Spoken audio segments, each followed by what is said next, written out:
meeting of the Planning Commission of November 8th, 2019 to order, please. I guess since we don't yet have a secretary, I'll do the roll call again. Mr. Hunker. Here. Mr. Kaufman. Here. Mr. Covington. Here. Mr. Trunzo. Here. Ms. Masha. Here. Mr. Edwards. Or Weber, I'm sorry. I know, I have to get one name wrong every meeting. Mr. Weber. Okay. Ms. Lucier. And Mr. Strange. And I am here, so we have a full complement and a quorum. Ann, do you have the verification of meeting? The meeting agenda was posted in City Hall and on the city portal on November 1st, and also sent out to the constituents on November 1st. Okay, thank you.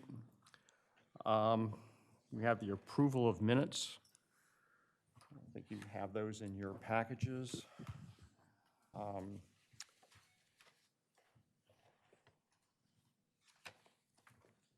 I'll move it, Mr. Chairman. I'll move it. Okay, can I then get a? I think we have to approve the have to minutes. do them- Don't We we have, we have to do them individually. Right. And obviously, for those members who, were not here at the time that the meetings took place, it's best that you abstain when the vote is taken. So if we could have a motion to approve the CDP Workshop Meetings held on March 29th, 2019, July 20, 2019, and August 3rd, 2019. Is there a motion? I'll make that motion. Is there a second? I'll second. We have a motion and a second. Any discussion? If, Minutes are not available for August 3rd, well, they aren't. Okay. only for the CDP workshop meetings, March 29th and July 20th.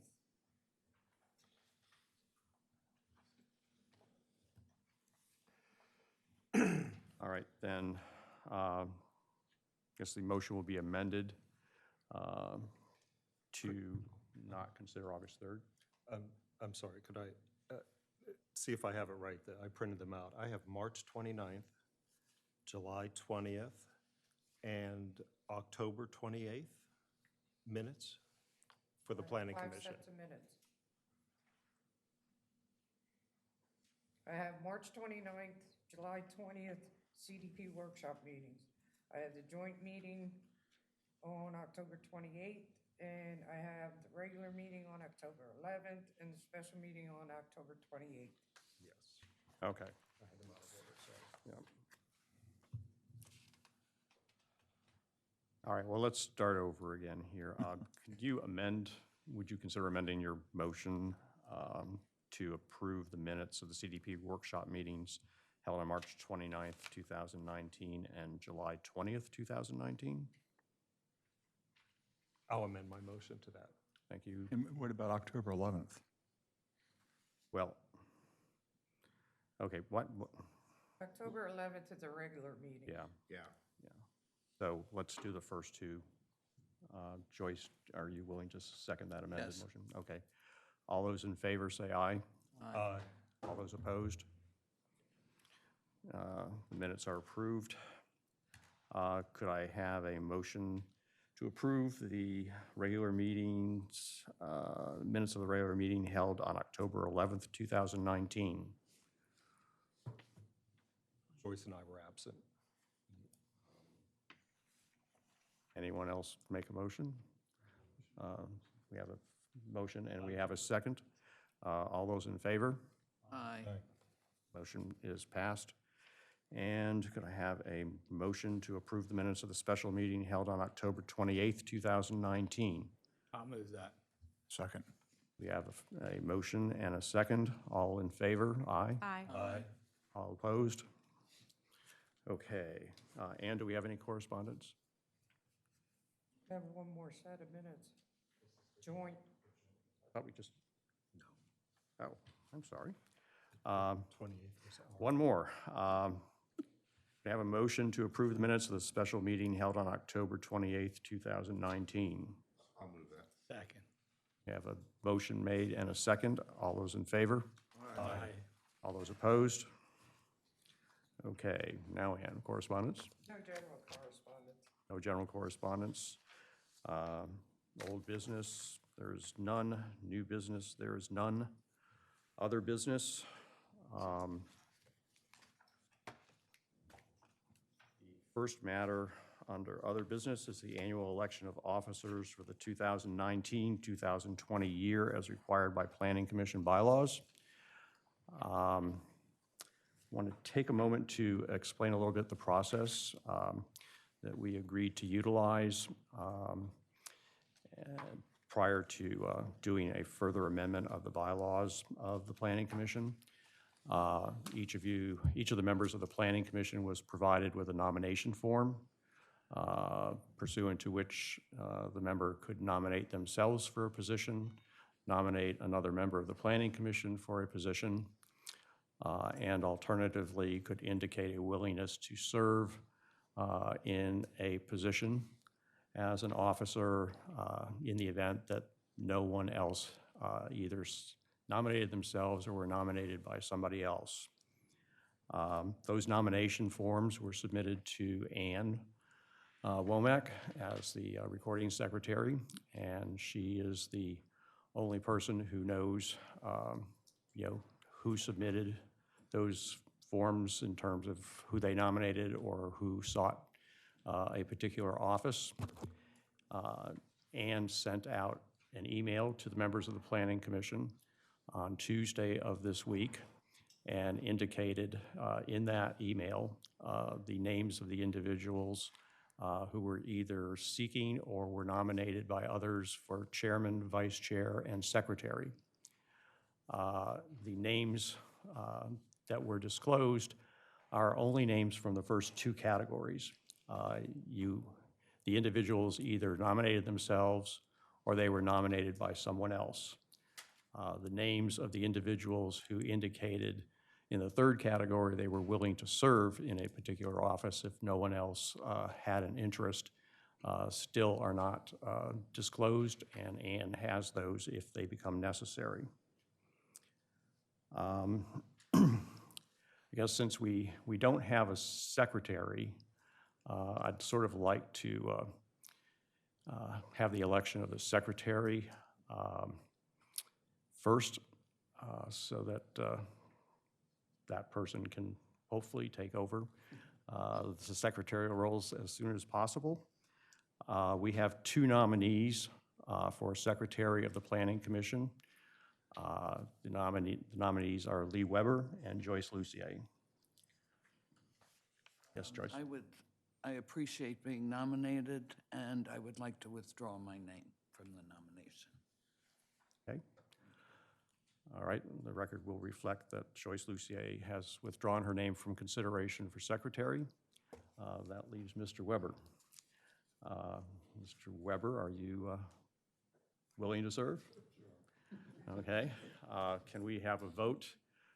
Glenn, can this just doesn't have to be roll call, or? It can be just a voice vote. Just a voice vote. It doesn't have to be. Okay.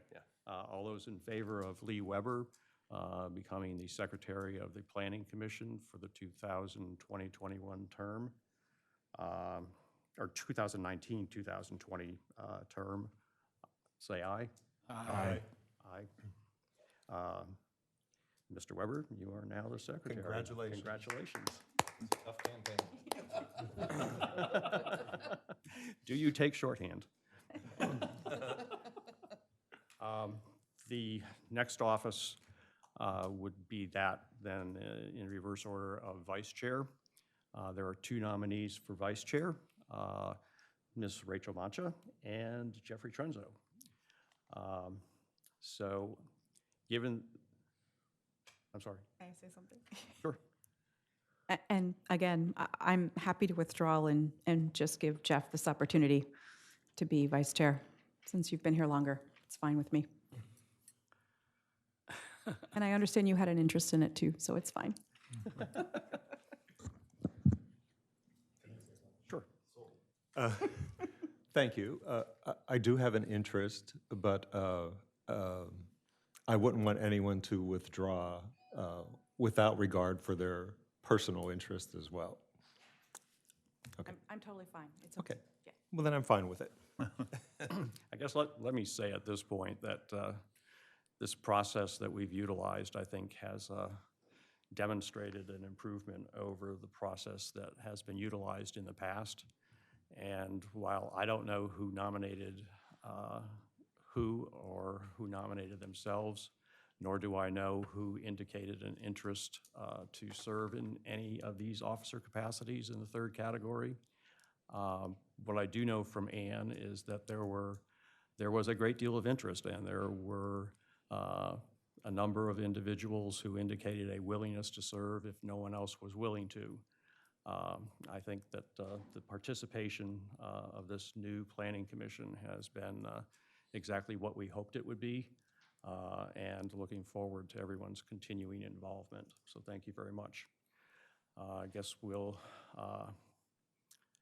take a motion to elect Mr. Trunzo as the vice chair. So made. Is there a second? There's a second. All those in favor, aye. Aye. All those opposed? Thank you, Rachel, for your willingness to serve, and we appreciate it very much.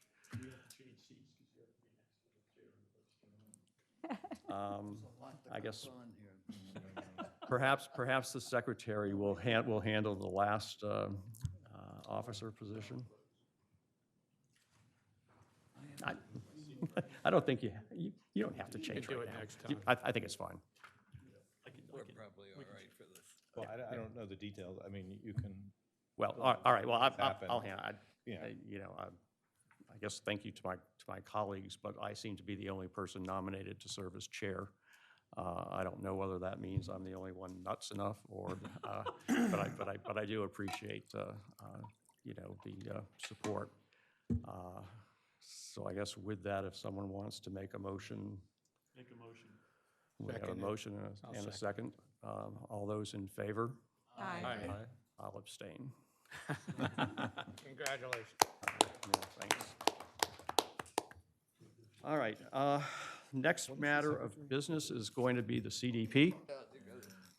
And Debbie File is here with us to guide us along the path. We have a lot of information to get through over time, but we really need to start this process moving forward. We have nearly 300 pages of data from the surveys that were conducted by the Planning Commission. And, so there's a lot of very good information in there. We're ready to reset our focus and to move this process along as quickly and as efficiently as possible. And Debbie is going to outline for us the initial approach that we're going to take here, and seek involvement by as many members as able to. And we're going to discuss how we're going to move forward on the approach. So Debbie, with that, if you would kindly take over. And if I could get my clap on screen up. Oh, that almost worked. It did. Oh. Look at that. Thank you. That was pretty good. We knew it. That's all you had Thank to do. you. The skills we have, I'd say. Well, thank you very much. I'm here with my colleague, Chris Rubino, and my name is Debbie File with KCI, which you all are familiar with. So today what we would like to do is go over, we had the survey reveal, and we went through with the commissioners and the Planning Commission some highlights of that. It was a very long document. There's 3 surveys. And there was a lot of interesting comments. So we realized the Planning Commission probably hasn't received or been able to digest and really read all of the surveys. So one of the approaches we thought would be easy and palatable is we have to figure out the areas of concern. And with doing so, we thought we would go through one of the surveys and start categorizing the output of the survey. And it's going to involve quite a bit of write-ins probably, and then some of the questions. So I'm going to show you the format that we came up with that will help on what is the new members' first homework assignment. The other members know what homework's like. So The goal of the exercise, let me see if I can increase this font. Does that help a little bit? Yes. Okay. The goal of the exercise is to review the surveys and determine a path forward after categorizing the data. We actually have 5 categories that we're going to assign the survey results to. In quantifying surveys, we had so many options for answers and so many open-ended questions that we really need to go through the open-ended questions. There's a lot of write-ins. And reading that information, some will say they want this, others will say they don't. But what we'd like to do is gather your input, and this is your personal input, when you review the surveys of how these get categorized. And I'm going to walk you through some so we don't have any kind of confusion. So the first category we came up with was areas of concern. So these are areas that need to be further researched and discussed based on known facts and the input we gathered. So we know that these will be broken down to address the next step and approach. An example I'm going to throw you out there right now is if you've gone through any of the surveys at all, as we have, parking is an area of concern. So if we put the word parking up there as an area of concern, is it lack of parking? Is it metered parking? Is it rental parking? We've heard all sorts of comments in the surveys, but what is our issue with parking? Is it lack thereof? Is it off-site satellite parking with transit? So the comment could be parking, and we know we have to discuss that further. We have to collect some data. We have to look at what the city's doing as initiatives.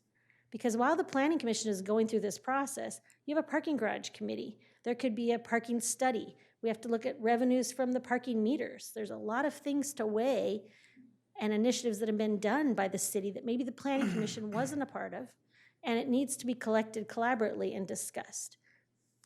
In the parking category that I wanted to go through as this example, we will not have all of the answers. And this is the part that I want to be really, really specific on. Our job in the comprehensive plan is to look at the land use, any kind of issues, preserve and protect what we have, get our path forward, look at some infrastructure. But there's so many one-off studies that need to be done. If we have a parking problem, that will not be resolved in the comprehensive plan. It can be identified, and maybe some stakeholders that could be a part of it, and some solutions, some recommendations. But that could involve an action by the commissioners, by a parking committee, by the staff, by the public works director, by the police department. So that all will not be a public policy and written into the direction to go. It's going to lay you up to be able to say, here's the concern, here's some of the things we'd like looked at, here's some ideas. And it gets put in an implementation section. But the discussion we have, we would like input locally from the Planning Commission. So I just walked you through one, but area of concern, we could possibly have another such example as mixed use. It's area of concern, meaning should we move forward? We have support for it. What type of mixed use should we have? So that might be one topic that you write in your exercise after you read all the surveys. So the next one is the city operational items. And this one I think is the gray line that gets crossed over sometimes between committees and actual operation. So in previous surveys, we'd have comments like the police department's not enforcing, the speed limit, or code enforcement's not out there on Saturday. What is the Planning Commission going to do about that? That's actually an operational comment. So these are items that are primarily the responsibility of the city manager and the staff. They should be noted and then forward for review and potential action. Meaning if it's an item such as code enforcement, and we saw that a lot of the comments in the survey had to do with code enforcement, if it's lack of property maintenance, it gets to devaluing property. There's a lot of things that get associated with that. If we have a large concern of that from the public or from the Planning Commission, we need to address that differently in the plan. But if there's a couple comments in here of concern, we want to pass those off to the right appropriate operational department. So this would be a category. And you might not know where to put all these categories in. You cannot do this exercise wrong. It's actually pulling in the new members from the Planning Commission and the members that have been part of the city with the Planning Commission for a while and getting your opinions. This is where I don't talk at you, you talk with me in this next exercise. And that's really where we want to get in this exercise next month. The next one is intergovernmental items. So these are items that are out of the city's jurisdiction in regard to ownership, regulations, and maintenance. However, they can have a large effect on the city and they should be addressed. For example, if it's speed limit on Rehoboth Avenue, if it's doing anything that has to do with DelDOT or DENREC or things that are out of your control, but you need to have a say in it, you want to be at the table, these are items that we want to list here to say we need to make sure that you are communicating and coordinating and keeping open governmental intercoordination with the county. Evacuation plan is one that comes up quite a bit in comp plans now. The evacuation plan for most municipalities is part of the county's evacuation plan. If you have 2 ways in and out, and one is full of vehicles, where are you going?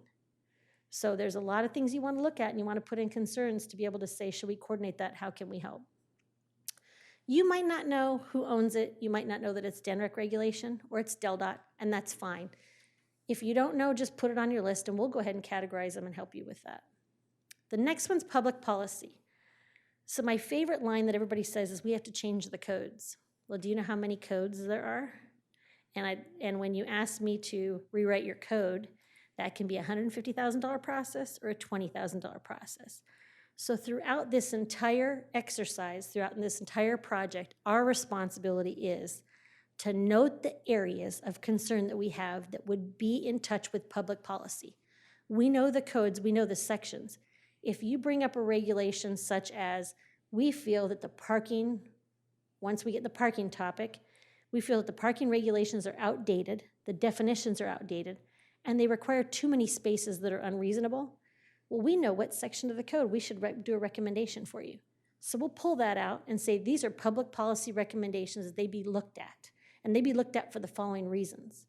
This gets in the implementation items as well. So we're identifying them, and we will take those and mark those in the appropriate chapters from the minute we hear anything throughout the process all the way to the end of the document. So they'll be listed as implementation items, and the actual proposed policy will require research, education, time for review, public comments, and adoption. So the Planning Commission document will not say we need to remove 1 tree and plant 20 more. The Planning Commission document may say we are concerned about the age and the age of the trees, the replacement, how many we have lost, if it's on private or public land, but it's not going to be specific enough to get into policy yet. That is something that gets reviewed. You have a tree committee as well. You have a board of commissioners. There may be other stakeholders involved. That might be something that's assigned to you or another committee. So those are also things that we will be maintaining your list throughout the plan and listening to you and keeping that accumulated. And then my favorite category, as we know with the survey, is other. Items that you feel need to be further described or discussed. So you're going to find in the survey, for example, we had some comments that says we want a dog park, and other people that says we do not want a dog park. Well, I don't live here, so they weighed each other out. So to me, I don't know if they want a dog park or they don't. But you're from here, and you've heard people speak about it, and you're reviewing the comments. So if we don't have a dog park in areas of concern, city operation, intergovernmental items, or public policy, then place it in the other items, because it's still an item that we want to discuss and further figure out how to do the approach. So I'm going to walk you through the exercises. Those are our categories, and you cannot do it wrong. But this is how you would fill out the form. We're going to send it to you. She's giving you paper copies, and I can send it to Ann to give it to you in Word if you wanted to type it or handwrite it. You're not going to turn these into us. You're going to fill them out, and we're going to actually discuss them at the next meeting. So there'll be plenty of time for you to be able to go through the surveys, read, spend the night, write out a couple comments, sleep, write down some couple more comments, bring it back to the next meeting, and we'll start with areas of concern. And we'll start talking about how to categorize those. And then in January, we'll be looking at the approach. Are they workshop-driven topics? Do we need to bring an expert? Do we need to pull some data from the city police department, from the code enforcement officer, from the public works department? Do we need to pull some data from the county? Do we need to pull up our census data that you saw almost a year ago? So we want to be able to take a very specific topic and figure out how to address it and how we want to get more information or how we get the facts. As you're always saying, when will we see this data? You will see all of that when we get to the topic driven. We don't know how many areas of concern you're going to have. I have my homework to do, and I've got about 7 at the top of my head, but there's 9 members on the Planning Commission, and this is the time when we can start structuring your process of how to quantify the areas of concern and further address them. Those other 3 will be taken care of internally in the document, and you'll see us take those all along the process. I'm going to walk you through one to not intimidate you by what I just said in 3 seconds. So here's an example. This is question number 10 on the business survey. What type of residential uses would you like in the mixed-use development in the commercial district? How about if I make that one larger as well? Okay, so this is a question if I was to fill out the worksheet, and once again, it's personal opinion, so we'll have 9 different ones. The stats are themselves, but what we think is areas of concern. So workforce housing is 50%, right? So we know that out of 49 people that filled this out, that they would like to see mixed-use development in the commercial districts. So I'm an analyzer of this, so I would say mixed-use commercial districts. This does not mean everywhere. This means commercial districts. So I look and say 24 people, which is 48%, keep using the term workforce housing.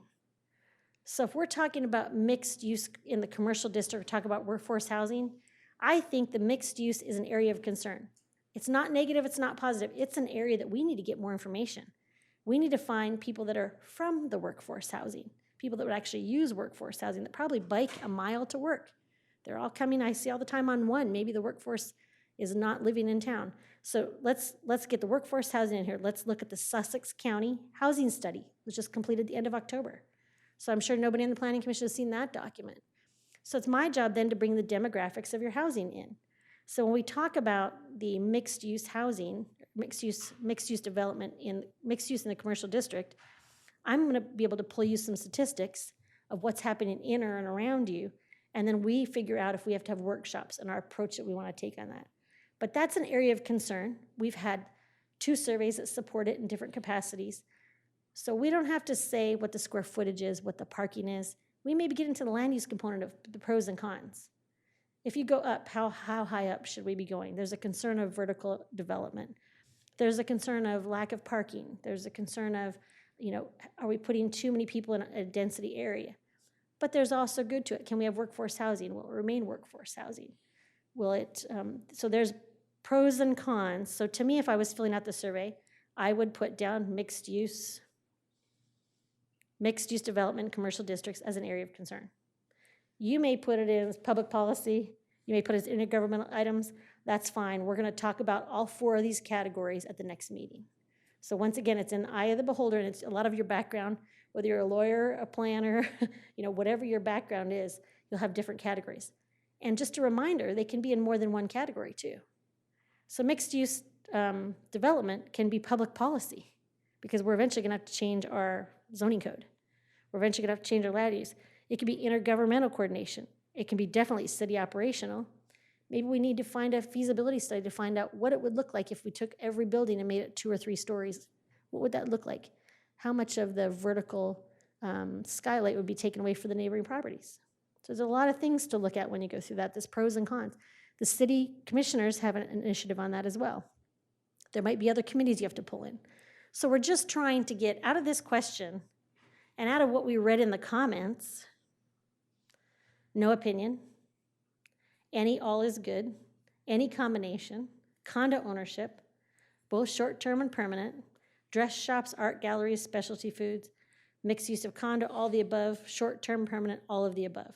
So we look at the rating and the write-ins. And I do think that in this exercise, you'll probably pay more attention to the write-ins. The write-ins will say, I didn't like that question. Well, that's really not an answer for you. So I'm going to go through another one that's a little easier. Get to another write-in.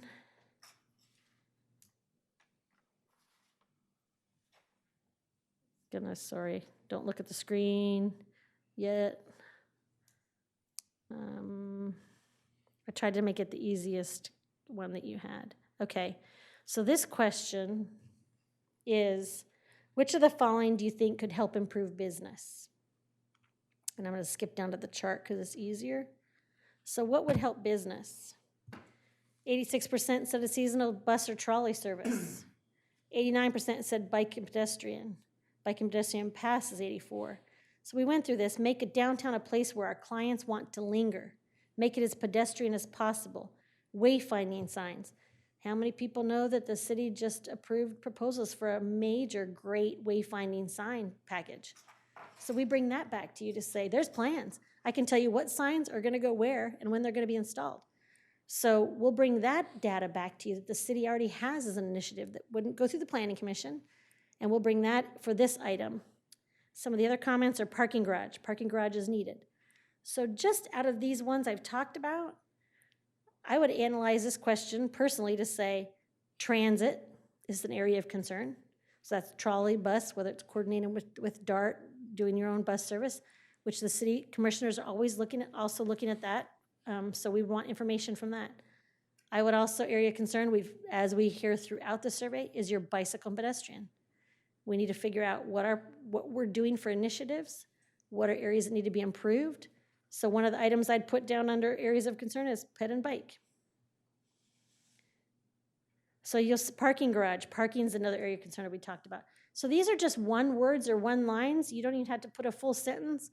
And if you just read through the list and you read through the comments, and mentally if you collect to say they said 4 things or they said 1 thing, where can you process that to analyze it?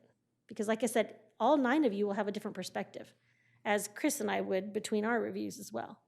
We want to make sure we capture as much as we can to determine where we need to go from here, what data we need to give you. We could be making some assumptions that the city or the county or the state has data on that does not support things.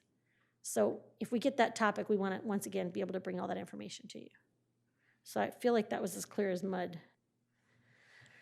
But what enticed you to open a business in Rehoboth? If I was looking at this question, I would probably say, what do we need to preserve, right?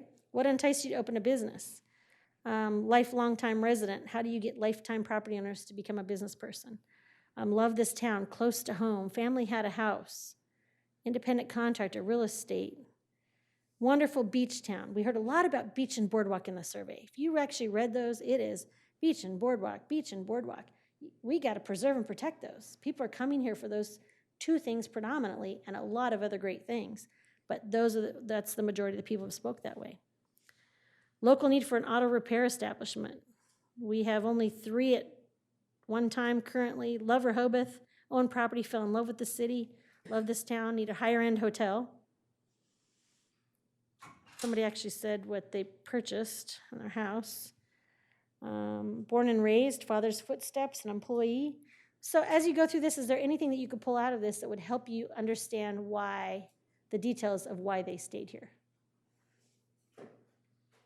So kind of analyzing this, you go through and say, they lived here, they're multiple generation, they live here, they have a business, they love the town. There was a lot of family here, they moved here.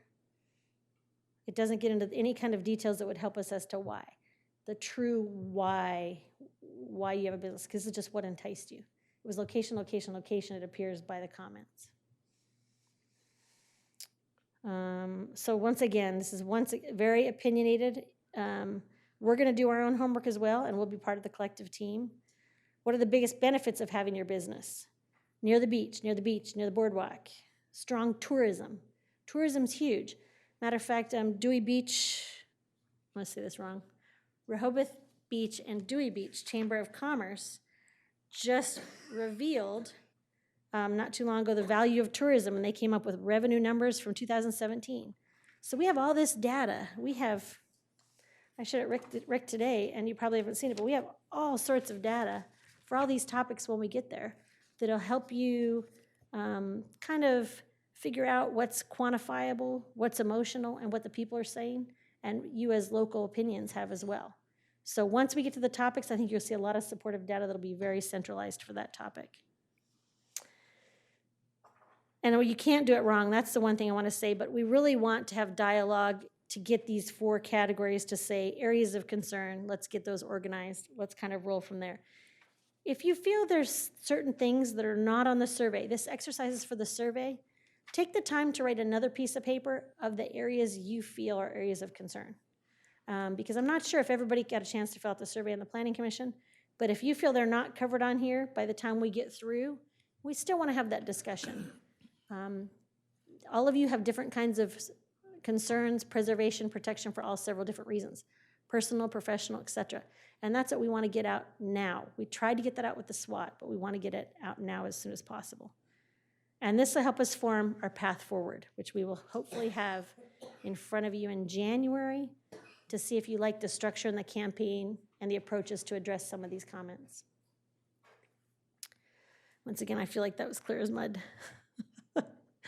I'm not sure, however, to articulate this other than to have you really get in it and just start writing in the categories. The worksheet itself is fairly easy. It's write the areas of concern. The way that I would approach this, to be honest with you, is I would read the survey. And as I'm reading the survey, I'd be like, ooh, we have issues with the trees. They either want them, they don't want them. We got to talk about trees. Whether it's good or bad, we got to talk about trees. Area of concern, trees. You don't have to get in the specifics of it. That's for us to talk about. But if that's the topic, put trees. I'm reading along. I'm reading some more. Oh, parking. Parking's an issue. Or parking seems to be what everybody wants to talk about. Let's put parking under areas of concern. And let's have dialogue on that. So that's how easy that can be, is really retainability on the comments that are written in. Was that a better wrap-up, Jeff? And Question. Yes. What you went through, are we going to get that electronically? Yes, it's a Word document, so you can fill that out and you can type it in or handwrite it. You'll bring that back to the meeting.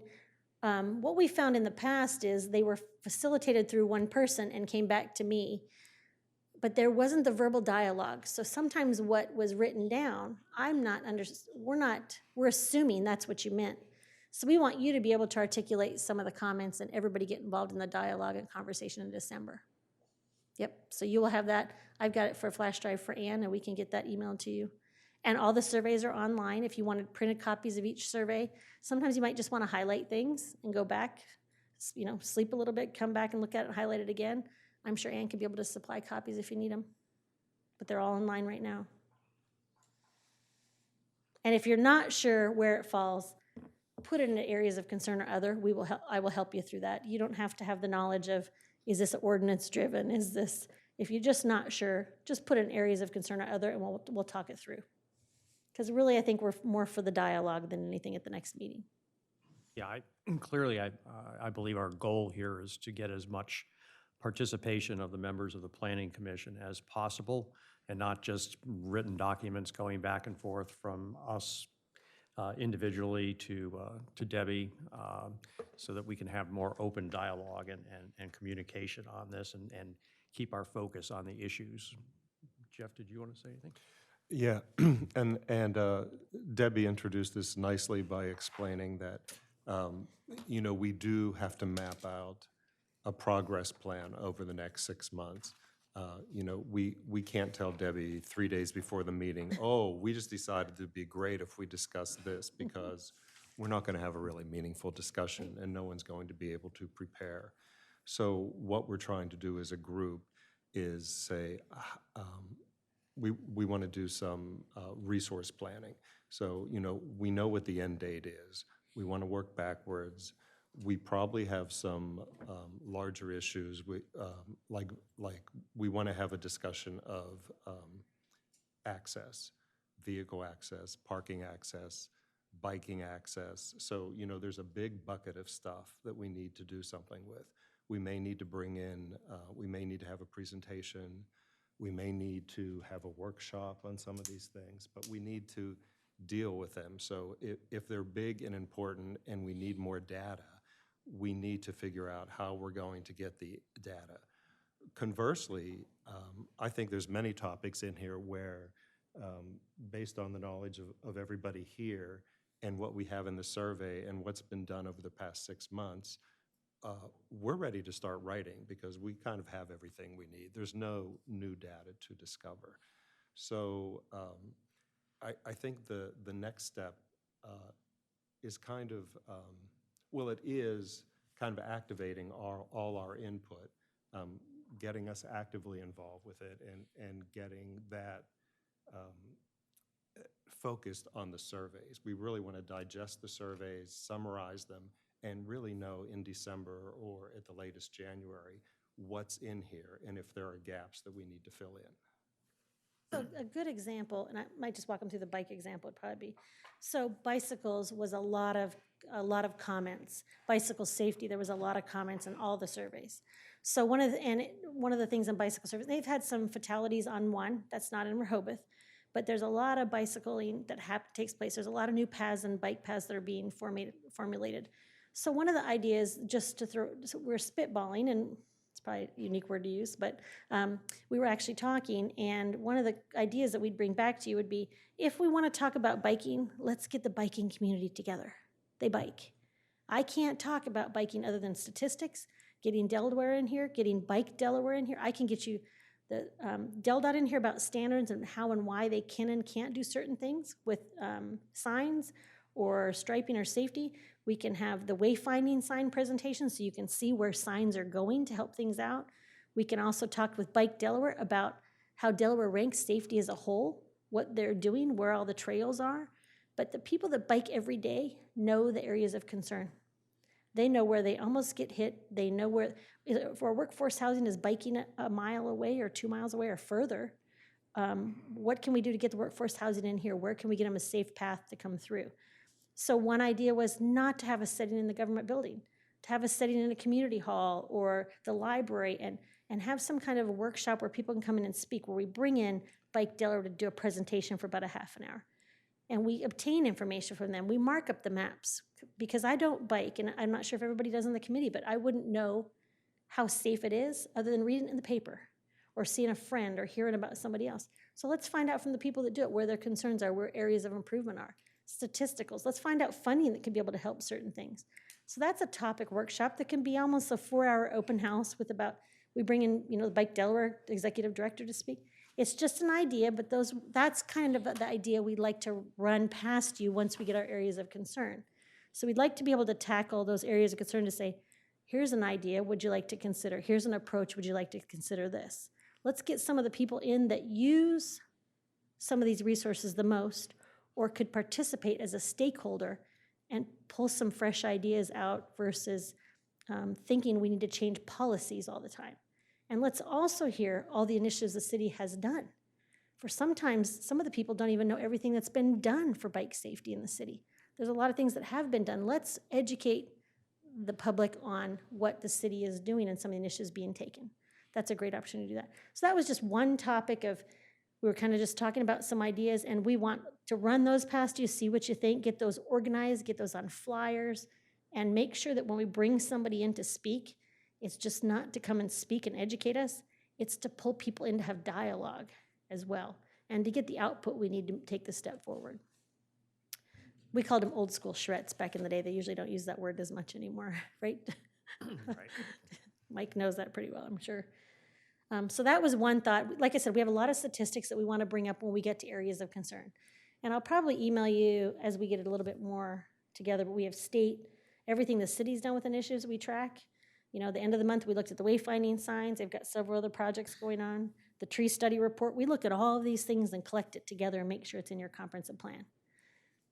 So I hope that's a wrap up to getting closer to December and January. Yeah, the goal here through this initial exercise and homework assignment is to really allow us to focus on the key areas that need to be studied further. And then in conjunction with that in December, be looking at exactly what the process is going to be to move forward. Are we going to have task managers? Are individual members of the Planning Commission going to take responsibility for a particular topic area and go out and develop that, talk to people who have knowledge and resources to provide us with information and come back and report to the entire Planning Commission? What areas do we feel would benefit by us having a workshop as opposed to simply a discussion here at the Planning Commission meeting? Do we look at opportunities to have, let's say, for lack of a better term, a bike fair, in the convention center, and invite people interested in biking and people interested in bike safety to come and participate and even set up booths and give us an opportunity to interact and learn more about what the issues are and allow our citizens the opportunity to come in and learn as well and make this truly a participatory project. So all of those things, we'll need to address in December and figure out exactly what the detailed process will be going forward. As I said at the outset, the goal is to make this as efficient as possible and to remain as focused as possible so that we can get our CDP done in a very timely manner. And, are there any other comments from the I have a members? question, right? How much detail do we drill down to on these particular issues in the comp plan? For example, using bike safety as an example, is it fairly generic in the plan that we need, as the city, we need to focus on bike safety and new methods to increase that? Or do we get into more specific ideas that come up during these discussions or workshops or whatever they might be? So I think the one approach is giving statistics from the state and Bike Delaware. They have really good statistics from bike safety standpoint.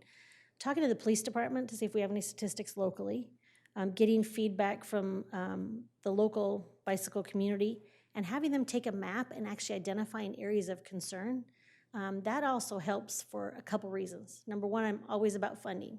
So we want to put that in there so it will be spelled out if there's funding that comes through DelDOT or any bicycle. There's private bicycle companies that do funding mechanisms as well. Some people that are creating new bicycles want their name out there and they want to do certain improvements. So collecting that as additional data, but as far as driving down the details, any of these initiatives at any time we're talking about it can be done by the Public Works Department, can be done by the police, can be done by DelDOT. So it won't be as specific as we need to replace everything that's yellow to green like Dover's doing the lime green bike path. It won't be that specific. It will be identifying the issues and concerns and laying it up for the appropriate board, committee, council, commissions to address. So you'll be addressing them, identifying them, and then being able to have that as an implementation item. If we can target some very specifics in there, that would be great, but I don't think we're gonna get to a point of intergovernmental coordination, and I would say probably some areas for public policy and or operations to be able to address. So once again, as an example, if a workshop, you come to one of the hot points is crossing Rehoboth Avenue, Yes. then that may be in the comp plan addressing concerns about bicyclists crossing Rehoboth Avenue, but leave it at that, and then Correct. outside in committees and Yep, if we the have any, details of addressing that issue will be ironed out later. because one of the concerns you'd have is there any data that supports why that crosswalk was? So if somebody brought up the crosswalk A in this location across Rehoboth Avenue, I can never get across it. The light, it could be a signal lighting system issue. It could be how well is it noted? Is it noted as a bike path? Is it just a regular crosswalk? Working with DelDOT, since it's Rehoboth Avenue, working with the Public Works Director, and working with the Police Department for proper enforcement. So it'll turn into probably an intergovernmental improvement line. And then if there's any studies that need to come from that, or if we're gonna try to get bike paths on certain crossing areas versus all of them. Yes. Hope I addressed it like that. Yes. So on that, just so I'm clear, so, for example, in bike safety, there may be a need for a better bike path along Rehoboth Avenue all the way out to the light at Route 1. So that would be something that probably would come under intergovernmental relationships. Correct. And would we be putting a suggestion that the various governments look at that? Absolutely, absolutely. That's a specific, though. For example, there might be a sidewalk needed on what I'll call the north side of that street. We could put that down as one of those things. Identifying specifically where, we would have to probably have discussions, workshops, and input to justify it, if we're gonna get specific as to where, but justifying the need. So if we say we want it on the northbound side of Rehoboth Avenue, and it ends up being, DelDOT has said, we don't have the right of way, we can't take additional parking spaces, we're not gonna take sidewalk away, which will upset a lot of businesses probably. What about the next street over? Well, What I'm about a sa- safe path, maybe not on the main road? So looking at the most appropriate, effective, utilized bike path would probably be some of the terminology used versus specific to where it should be. Okay, I Yep. got it. But you're right, it would fall under intergovernmental items, yes. Okay, To say exactly specifically where something's gonna be would probably require more stakeholders, because if you're talking about taking right away, or parking, or sidewalks, or identifying, well, could we say they should at least look at that? absolutely, identify the need, yes, absolutely. Debbie, I'm still a little bit confused. Barry? No, go ahead. Go ahead. Doing this homework, we're going to get the raw data, the questions, right? Yes. And we'll go online, look them up, and then we put the areas of concern down. Do you want us, let's say bicycles we're talking about, and we put something more than that, or just put bicycles, or? After you read this, you're gonna find, it's interesting, because if you can quantify all these write-ins, you're doing something that probably nobody in here can really do collective, or to get as one opinion. Because the answers are so open-ended, and it's exactly what somebody wanted to write. So if we say, if somebody says, I want a dog park, and somebody says, I don't want a dog park, the realistic thing is they wash each other out. Well, that's not the case, is it? We don't want a dog park because you don't want it near a residential area, or you don't want it right downtown. So we're not getting discussions and dialogue. So what we're trying to do is, if they give you enough information, if you find the same comment in here, like another one's trees. You see a lot of people say, we want to preserve the trees, we want more trees. And then we have a comment in there that says, trees are great, but private property owners should have the right to do what they want. So we have to get in those discussions, and locally, you'd probably know a lot of the dialogue from hearing the conversations. If you can add more that they have placed, yes, but we can't assume what they're saying. We can only assume the topic. But initially, we're looking to identify the concerns, and at this point, we aren't trying to develop answers or solutions to it. Correct, correct. There's going to be a lot of dialogue on there. And like I was alluding to with Rick earlier, is we have a lot of data and supportive material we've been collecting along this past year and a half that, like I said, when we get to workforce housing, there's a complete study, matrix, and needs justification that just got released 2 weeks ago that nobody's seen. And that's countywide, so that helps us get closer to Rehoboth. But that's data that can actually be used to be able to quantify things. Same thing with bicycle. Bike Delaware has statistics on reported bicycle accidents and how we rank nationally that needs to be brought to everybody's attention. But the local police department and the local bicyclists will probably have some very good quantitative information as well. So yeah, by topic would be great, if that helps. Yeah, Rick, I was going to say that I think one of the things that's important, and we talked about this just a few minutes ago, is that the comprehensive development plan isn't just a plan that's a hot button. Everyone may have hot button topics that they're interested in, but it goes for 10 years. And previously, both in the city and the state, comprehensive development plans were a necessity that you had to do to make sure you got your funding, and you had to have it. And then it sat on the shelf and nobody looked at it for 10 years. And it was basically pretty worthless. That's been changing a little bit, both within the county and in the state. Unfortunately, too late in many cases, but it needs to be done. And I think what we need to do is, as the questions that have been raised so far, is we have to look at it for what is needed now, what do we have catch up to do, but really what's the manifest intent of where the city is going? What's going to happen 10, 20 years from now for the things that we put in place or that weren't put in place in the previous recommendations from 10 years ago that we've paid a price for? And it boils down to the vitality of what is Rehoboth Beach and the standpoint of its livability and what we perceive as the livability and a sense of place. And they're not easy questions to answer, but aggregately, the comprehensive plan is supposed to do that. And at the end of the day, one of the most critical things, and Glenn always puts this in there when we have reviews for major subdivisions, this has the force and effect of law. And it has been used in a couple cases around the state where the comprehensive development plan trumped the zoning code and trumped the building code. And that's extremely, extremely important for us, especially in light of the fact that our building code and our zoning code have shown to have some problems in the last many years. And why is that important is because the comprehensive development plan, because it does have the force and effect of law, and I kind of use the term that it provides the soft stuff. Just because you have something codified down to 6 decimal places may or may not be right. And so you have to look at that in the larger context of of what's been done for the preservation of the entire city.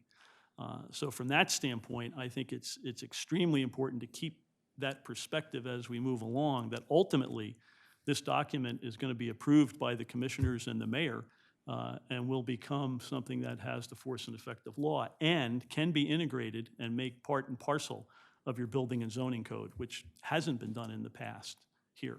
It has in other areas within the state of Delaware. So I think that would be very beneficial because it, quite frankly, provides a backstop to protect you if somebody missed something in one comma or word in the 10,000 words that are in a building and zoning code. So. And I think Rehoboth has been fortunate. I know some of the other communities that Glenn and I serve, the future land use map is the nightmare. I mean, literally, there is one map in there that everybody has to follow and can't, there's amendments, but in Rehoboth, you have not had any amendments to your future land use map. You haven't had annexations. You haven't had redevelopment that's gone from residential development. You haven't had spot zoning attacks. So you haven't had to deal with this document or use this document like a lot of my other jurisdictions that we use it every week. Bridgeville has so much development, I am looking at their comp plan every single week, and we're submitting amendments every single month. Because that's the development trend that nobody would have thought would have happened. I really appreciate what you said, Mike. It does seem to me, though, that even though this is a general document, it's going to have some sort of specific recommendations for the commissioners to look at specifically. Oh, absolutely. Right. By topic, it does go by topic, but there's a lot of feasibility studies or a lot of more investigation reports or stakeholder committee work that gets done after that document gets adopted. But what I'm trying to say is, although I think it needs to be general and flexible, I think it needs to give the commissioners enough data so that they know specifically what we would like them to look at in terms of what they do in their legislation Absolutely. in these areas. And that's required by state law. So every comprehensive plan we write, it is required at the end to have an implementation. You have to have recommendations. You have to have goals and strategies. That's part of that checklist we gave you. Yeah, there's a line there too, because in 5 years, we review this and look to see, have these things been accomplished? So, you have to be realistic in what can be done, what the commissioners are willing to do. There has to be some agreement. Otherwise, in 5 years, it's. I guess you need to kind of point out what might be short-term and what might be long. Absolutely. Yeah, I think that we need to identify priorities, from top to bottom. The other thing I'd like to point out, and just following up on what Mike said and Joyce as well, I view the CDP as a living document, and it's not something, in my view, that should be written in 2020 and not looked at again until 2025 when we're required to do a review. But it should be the obligation of the Planning Commission to continuously monitor whether or not the things that we identify as priorities are being addressed by other constituents within the city government, whether it's the Board of Commissioners or whether it's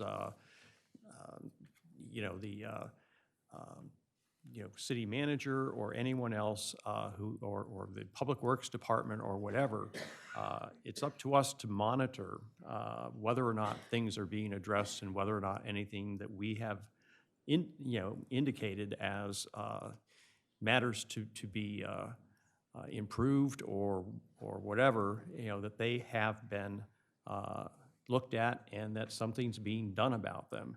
And so I would think that we should be continually looking at our community development plan, looking at what's being done within the city, what's being addressed and what's not being addressed. And maybe we should have joint meetings with the Board of Commissioners every year, not just every 5 years or 10 years.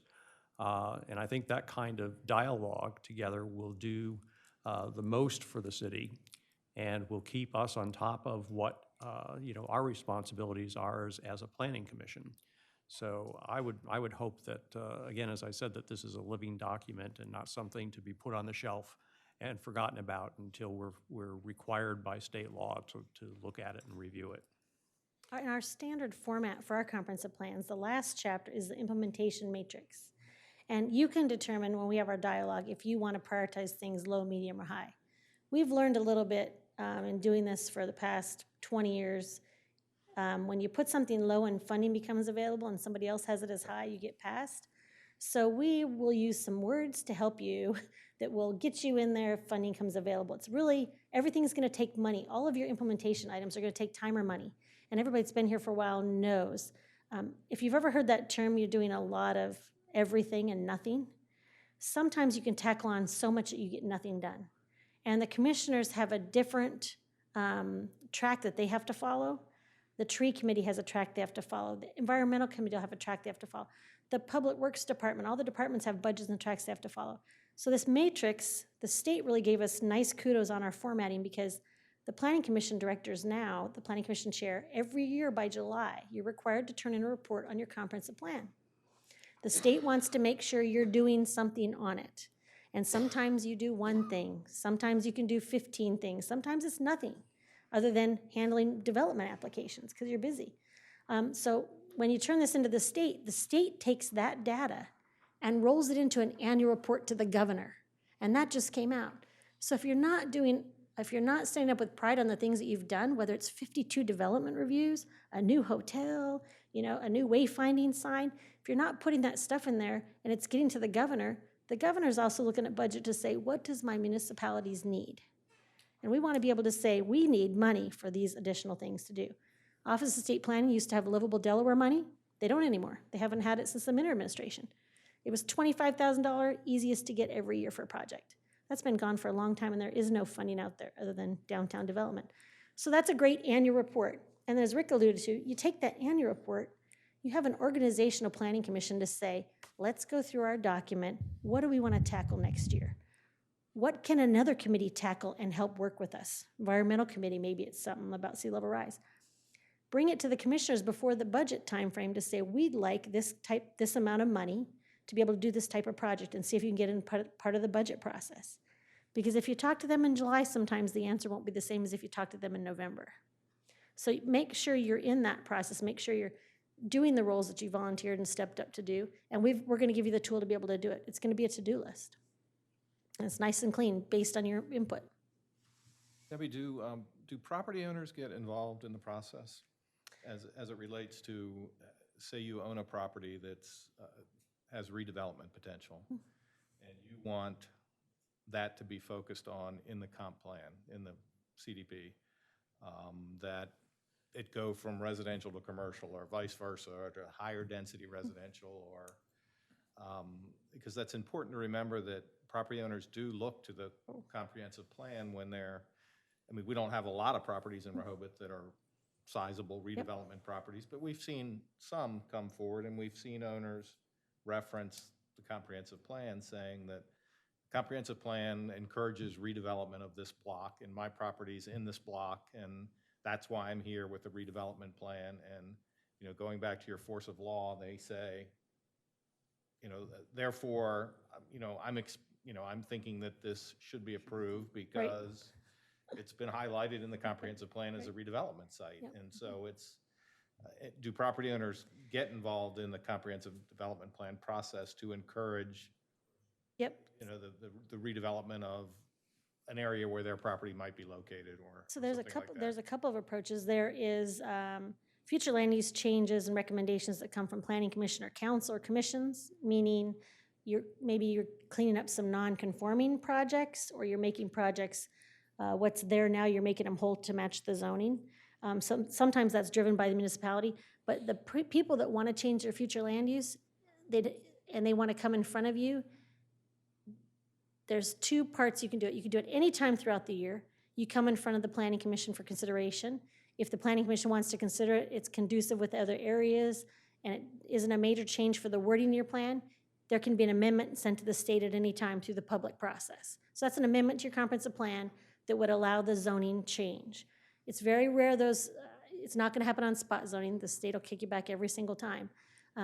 But if there is an area, let's just say half a block even, that this area is targeted for redevelopment because usually everybody loves that term, but redevelopment, and they want to go from one future land use to another while we're writing this process. When we get to look in the future land use maps, what can happen is there would be a public hearing process to say, we're going to be discussing the future land use maps. The Planning Commission has gone through it. We don't see a changing of any properties, or we do say that we're going to change 2 or 3 properties that maybe need to be changed.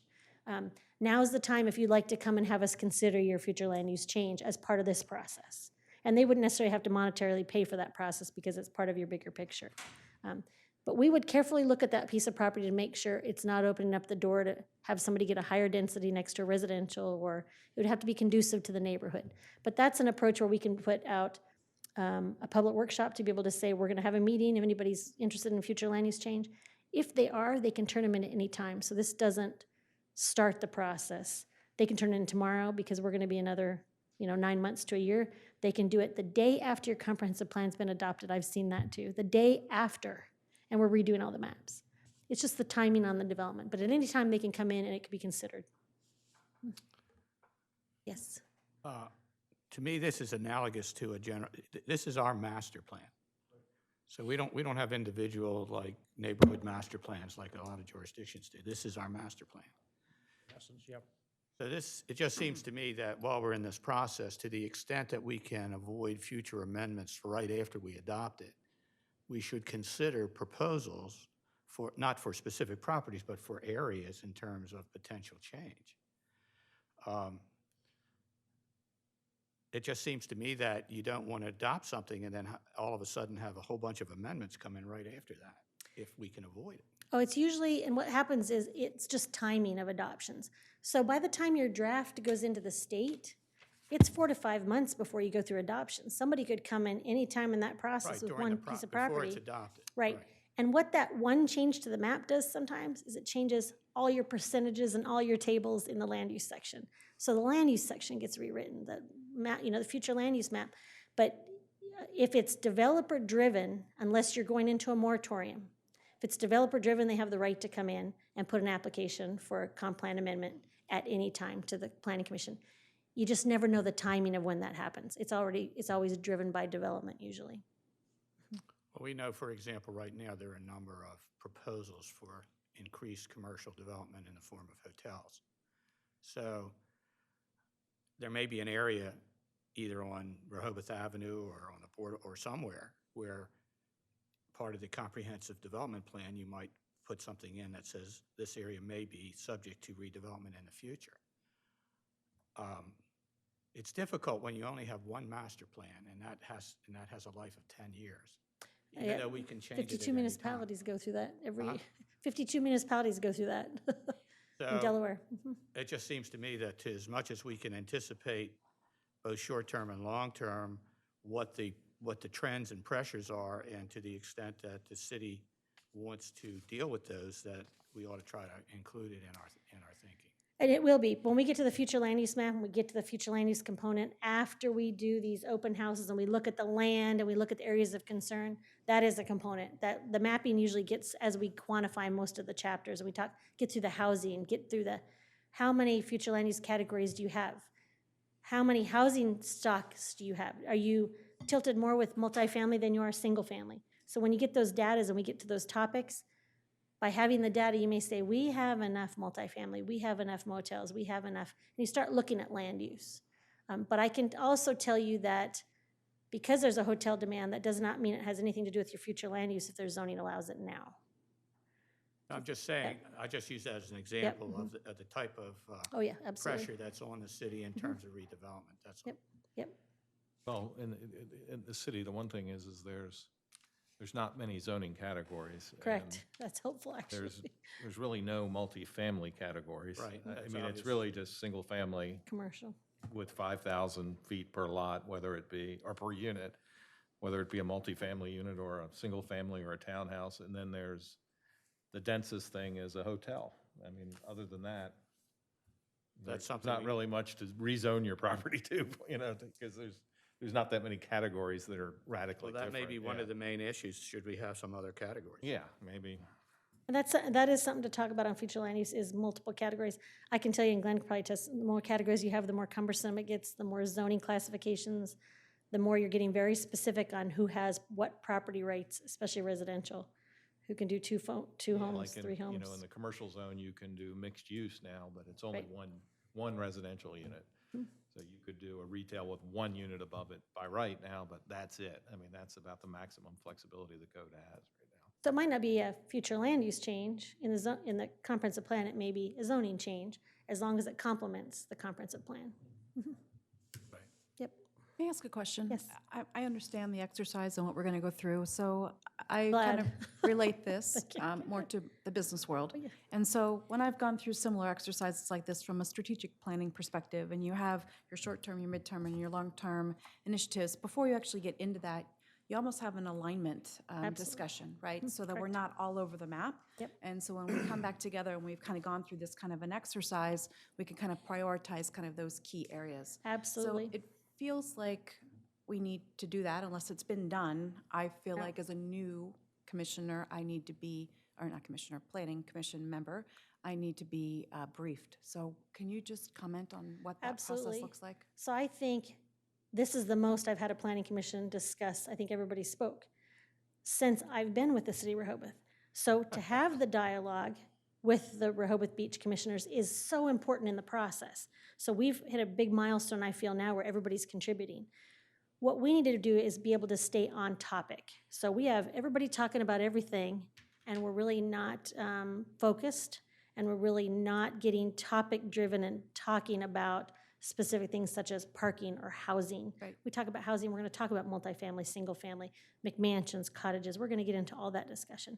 But until we get the areas of concern, to me, we take the areas of concern and say, okay, our next workshop, we're going to give you some supportive data. We're going to have it far out there enough, I'm hoping, that if we're going to talk about housing, we're going to be able to give you the components of the Sussex County housing study that was just done that pertain to Rehoboth. Right. We're going to filter all this data that we have that's pertaining close as we can get to Rehoboth.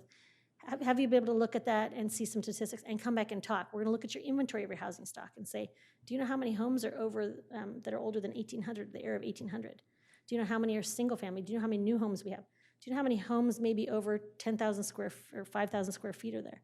So that'll help assess and make some recommendations for implementation, objectives, and goals. But you're right, once we get the areas of concern, we'll go topic-driven on each one of those and try to stick to, however length that meeting needs to be, that one topic. We won't even be getting into the policy or the zoning as much. We'll be getting into the land use of that topic. So I hope that's helpful it'll be focused on those specific topics once we get the specific topics. So getting to those, does that help a little bit? It helped a lot, and one of the things that I think is so encouraging about everybody participating is I haven't spent a lot of time on the open-ended questions and the individual comments, but I have spent a couple hours already, and I find comments that I totally understand, other comments that I don't understand at all. I've never heard them.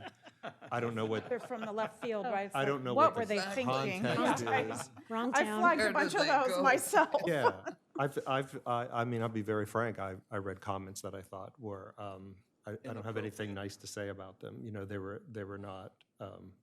They reflect prejudices that I would rather not see on paper, and I don't know what to do about all of this. But I'll bet with the 9 people here, I think almost everybody can make sense out of the comments about whether they are something that we address or it's just noise that we need to get rid of. Exactly. I think that's a big benefit. I think you're always going to have an element of that, right, in any Gave situation. people an outlet. Yeah, as far as I think the important part about the outreach, we have done the SWOT with the staff and commissioners. We've completed a survey. We're now analyzing the survey. So the part of the public open opinion, until we get to the dialogue of specifics where we go out there and ask more specifics, this was such a large survey with so many topics. Now we needed to get to the topics of concern that we could all come up with. And I don't think we're going to have 30 of them. I think we're going to have some of them be smaller than others. Some will require to maybe educate. There's a lot of comments in here that people don't even know what's going on, nor have any facts. So do we need to maybe just do a better job of getting the facts out there? I mean, literally, If we just submitted some of the facts or did some recommendations to say, here's a fact, just so you know what your assumption is wrong, and we're gonna have factual data. Maybe we do a better job on, do we have to put that on the website? Do we have to hold a workshop? Do we need to put that in a newsletter? Some of those tasks can be very easy, but the facts speak volumes. So let me just ask this question, because I know we're focused on the surveys, and I understand that there's a lot of great data there, but I also went back and read the last few reports from, previous sessions and summaries that were submitted up through the governor's office. And to me, there were some certainly directional topics in there as well that aren't necessarily part of the survey. Correct. So in kind of pulling together these ideas and concerns, are you suggesting too that we could use even topics that are in those previous reports that maybe we need to come back around on? Absolutely. So if you find a topic there that's are. not in the survey, write it on another piece of paper or be able to discuss at the next meeting, because what we want to do is get all the topics out there. Some are going to overlap, very easy. We could do the bike and ped together. We can do it with transportation, bike and ped together in transit. So some of them overlap so much.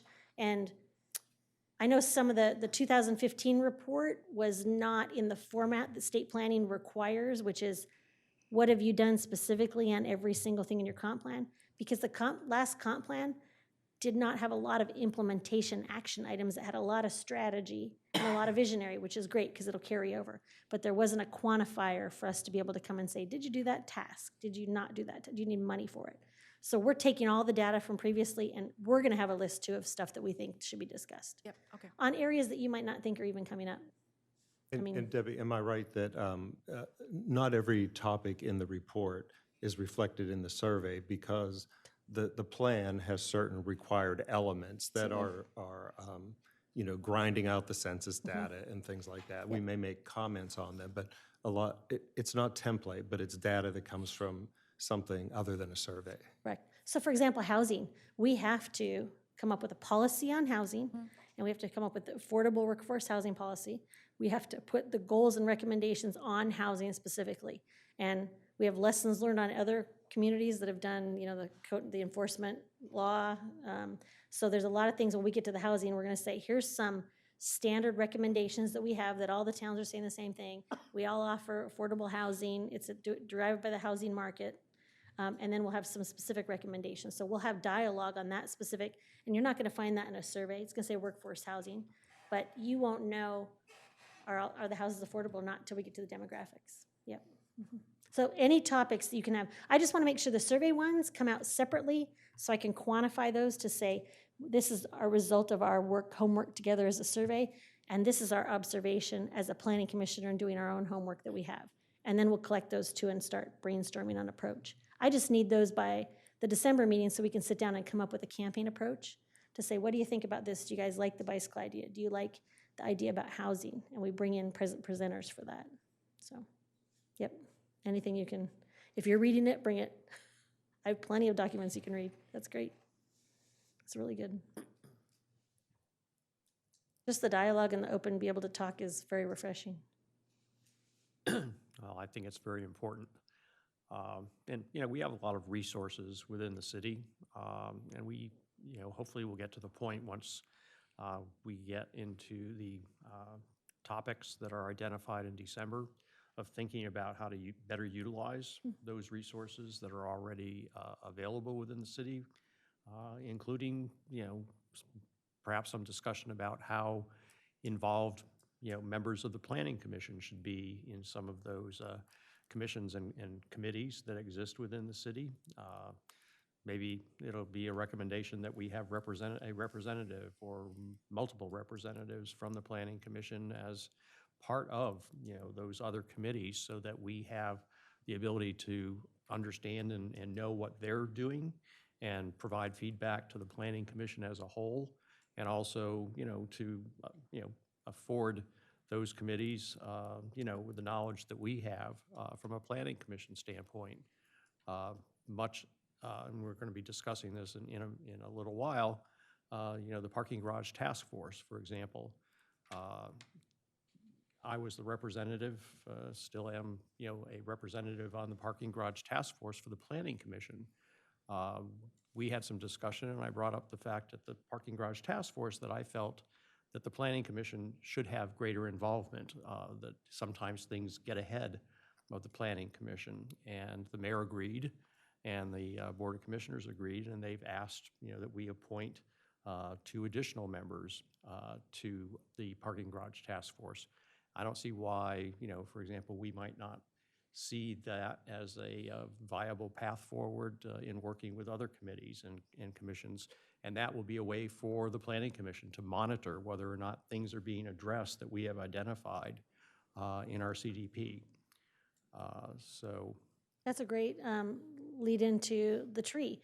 Why would we come up with an entire tree plan and what we need to do with the trees in the city when you have a tree committee that has been doing this for years and studies and their own initiatives and everything? What we want to do is blend in their work, learn about it, and see how we can better help it for the CDP. So unless you want to take on all committees and all tasks and ever, I think it's a great, great approach you're taking to with the mayor and yourself to put people on committees, but also bring them in and have them present. Because there's a disconnect between committees, and I'm going online to find reports to put them in your CDP, when you should actually have some of this knowledge. I think it's a great move forward. Rick, I think it's a very important point, and Glenn can probably address this better than I, but the committees don't have legal standing. They're just committees. From the standpoint of the standing that we have within the state, and we're chartered to do that. So I think there's some imbalance there, for lack of a better term. Yeah, you definitely have a different standing, being a creature of state law, obviously. And you have within that statute not only the right, but the obligation to develop the CDP and come up with it, make recommendations. So you're right, there is an imbalance in authority to act there, but they are certainly useful arms for you all to take advantage of. Right. So I think to your point, Rick, it probably makes good sense from the standpoint of integration as a town, so that we can do a better job, not to take over the committee, but to be present to hopefully integrate it better. Because in theory, I don't want to say we have a greater view, but we have everything comes before us from the standpoint of major redevelopment that involves pieces of all the committees in various aspects then show up that we have to approve or look at. And so I think that might be very beneficial to be a part of that process. So I would agree. support that idea. Yeah. Something, we certainly need to consider. It's certainly something that we need to consider, I think. You can go through the committees and then see the overlap and maybe get them on the campaign schedule. Have them come in and talk about their initiatives, what they have going on, and what's some history and some factual data they've got. That'd be great. Excuse me, getting back to the questionnaire, I'm trying to wrap my head around this. And Rehoboth Beach is such a small area, 1 square mile. And some of the concerns that I read were, affordable housing, for example. Well, does Rehoboth Beach, do we need affordable housing? I mean, the real estate here is so expensive, but you go just on Route 1 and there's, a lot of affordable housing. No grocery store. Well, do we really need a grocery store? Medical offices. I mean, I'm just having a hard time, I understand it's a concern, but we also have a very limited sized town that we're dealing with. Your analogy of what you just said is what we just said at lunch.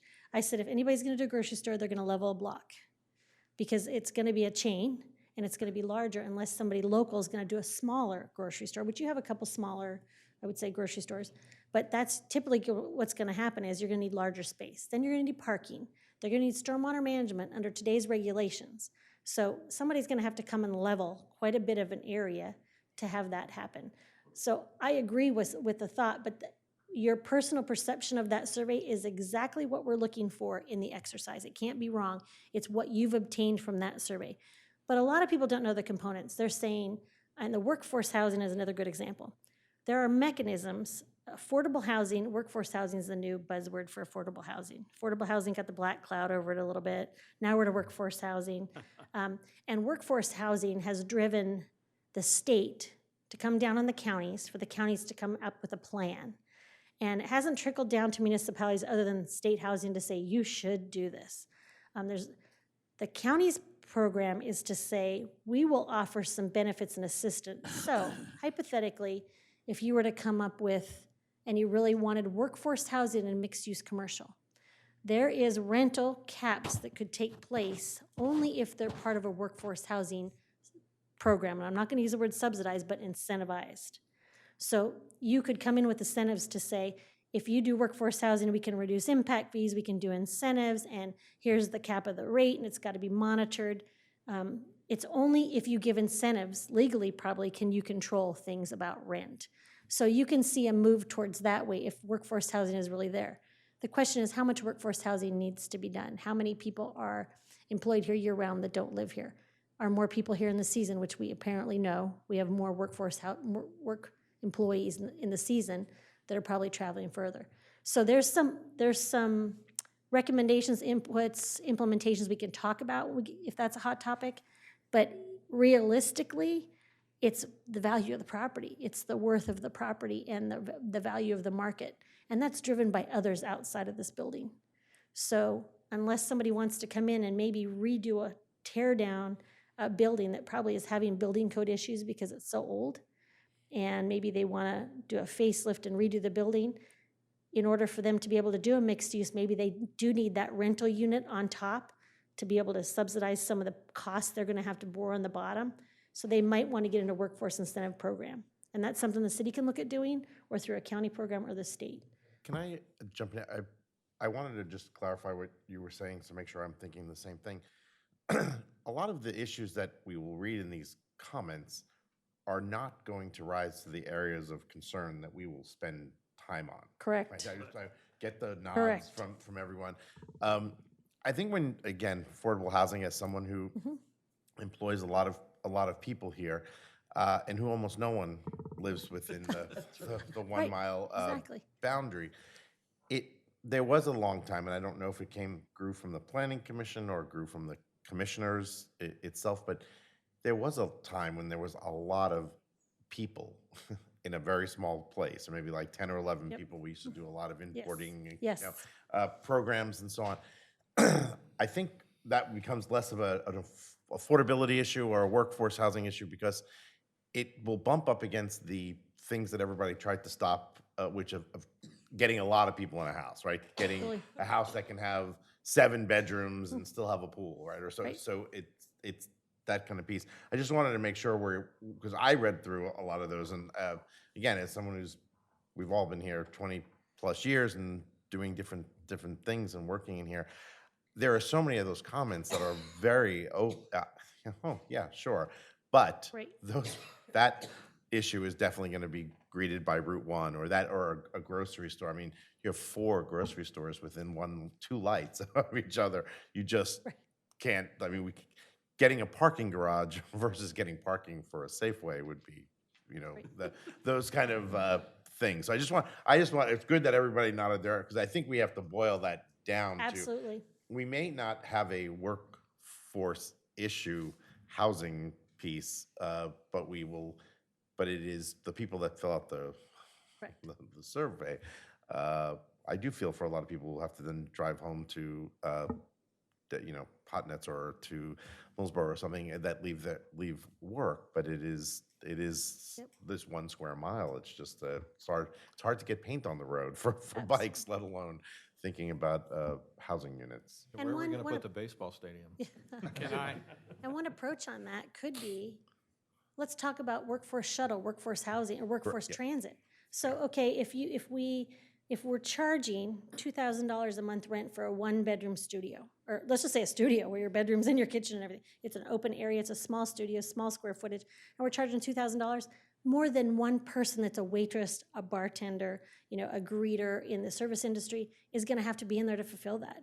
So unless there's an incentive or a reduction in rent that gets subsidized or incentivized by somebody else, but if somebody was to come to you as a restaurant owner and say, you know what, if you want to up your building and you want to put a 2nd floor on there, even if you don't want to be the landlord of, people living upstairs, although they should work faster if they're right there for you.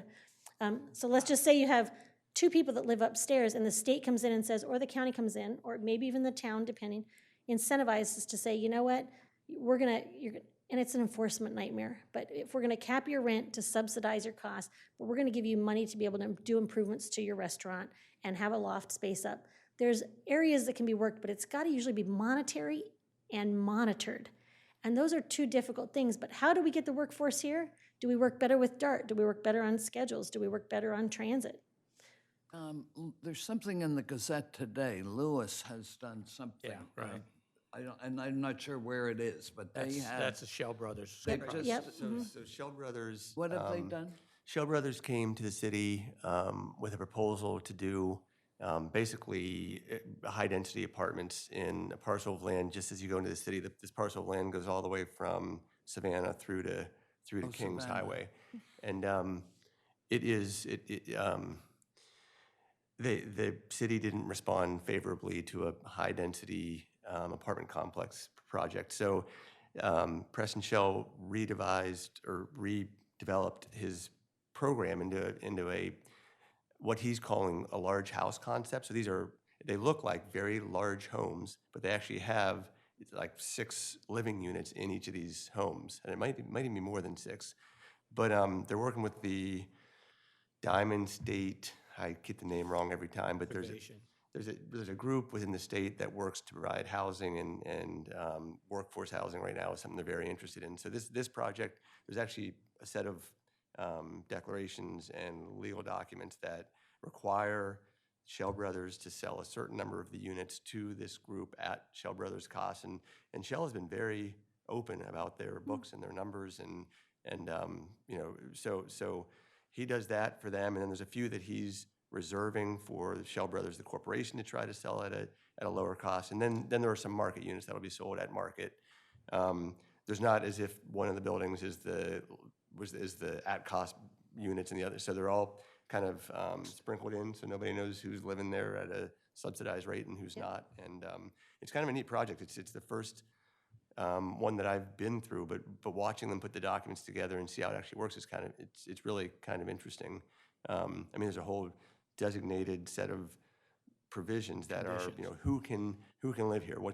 It's a percentage of the average income. It's, the first 3 years not 3 years, I forget what the actual number is, but you have to actually be living and working you have to be working in the city of Lewis. Then after that initial period of time, you have to be in Sussex County. They can open up some more of the units. So it's a pretty sophisticated project, but I think that it's been really well papered and really well thought out. The units, I personally think the units, the buildings look really nice. It doesn't look like a big apartment complex. It looks like kind of something neat and unique. So I'm excited to see how it all pans out because it's the Lynn, first that's time. a mixed-use, large acreage piece of property, correct? So it's actually in 2 parcels now. One side is it's not actually long-term care, but it is. Assisted living? I think it might be assisted living. Yeah, yeah. That's the first part of the project, and then he did the second part of the project. So in a project like that, because I think I'm a big proponent for that because there's going to be offsets, but there's a capital cost, there's an infrastructure cost. So you wouldn't be able to do workforce housing alone. To make this work, there's got to be incentives and the infrastructure cost of some market rate as well. And it's a real reputable company, but in Rehoboth, we don't have large tracts of land like that. So the areas you'd be looking at, if you're even thinking of, and a good example is like, if anybody's been to Painter's Mill, I think of those units as a smaller version of Painter's Mill for that workforce housing, because if it's a 6 unit, it's kind of like that type of approach where you have different doors in different areas, but cosmetically, it looks really good from the outside of it. The architectural features are great, and you can make any building look architecturally good. But I think on the Rehoboth side, we don't have an opportunity like that without somebody knocking down a couple blocks. And what they would have to recoup to knock down the price of these parcels and the lands to recoup those costs back, I don't believe we'd probably see a tract that large. You may see the mixed use up and down or side by side or a couple units, but I wouldn't see would even be probably 8 units or more without underground retention pond, underground retention holding, I parking. think it's something across from Canal Corcoran, that whole strip there. Right. Couple well, that's a trend nationally where it's what you call a public-private partnership, where the private P3. sector enters into partnership with the jurisdiction. And that's a trend nationally, and it's becoming more and more important because of the need for affordable housing just generally. I have a question, and then I want to have just an observation that I have.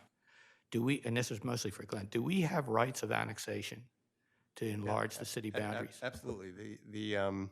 The city under the former administration did not have a whole lot of interest in annexing, and there's not a lot of opportunity for annexing. Do we have a boundary that shows the extent of our rights or not? So the way it works in the state of Delaware is so long as you're contiguous to the property, so long as the city's corporate boundaries are contiguous, you can annex. There's no limitation except that in our comprehensive plan, there is an annexation area. So you have to show on your comprehensive plan where you intend to annex. And if you get to an area that's not on that plan, you have to do a comp plan amendment before you can annex. That's You have a just, future growth boundary and a town limit map. okay, so that is something that we might want to consider. I'm not saying we should or shouldn't, but because of some of the comments that we've had in terms of how limited we are in terms of 1 square mile, and if we want to accommodate some of these, what I'll call more, these trends in mixed-use housing and so on, and also affordable housing for workforce people, it's something we might want to consider as a section of the comprehensive plan. And then this is just an observation that I have. If you take a look at Sussex County and the municipalities in it, Sussex County is really a linear city.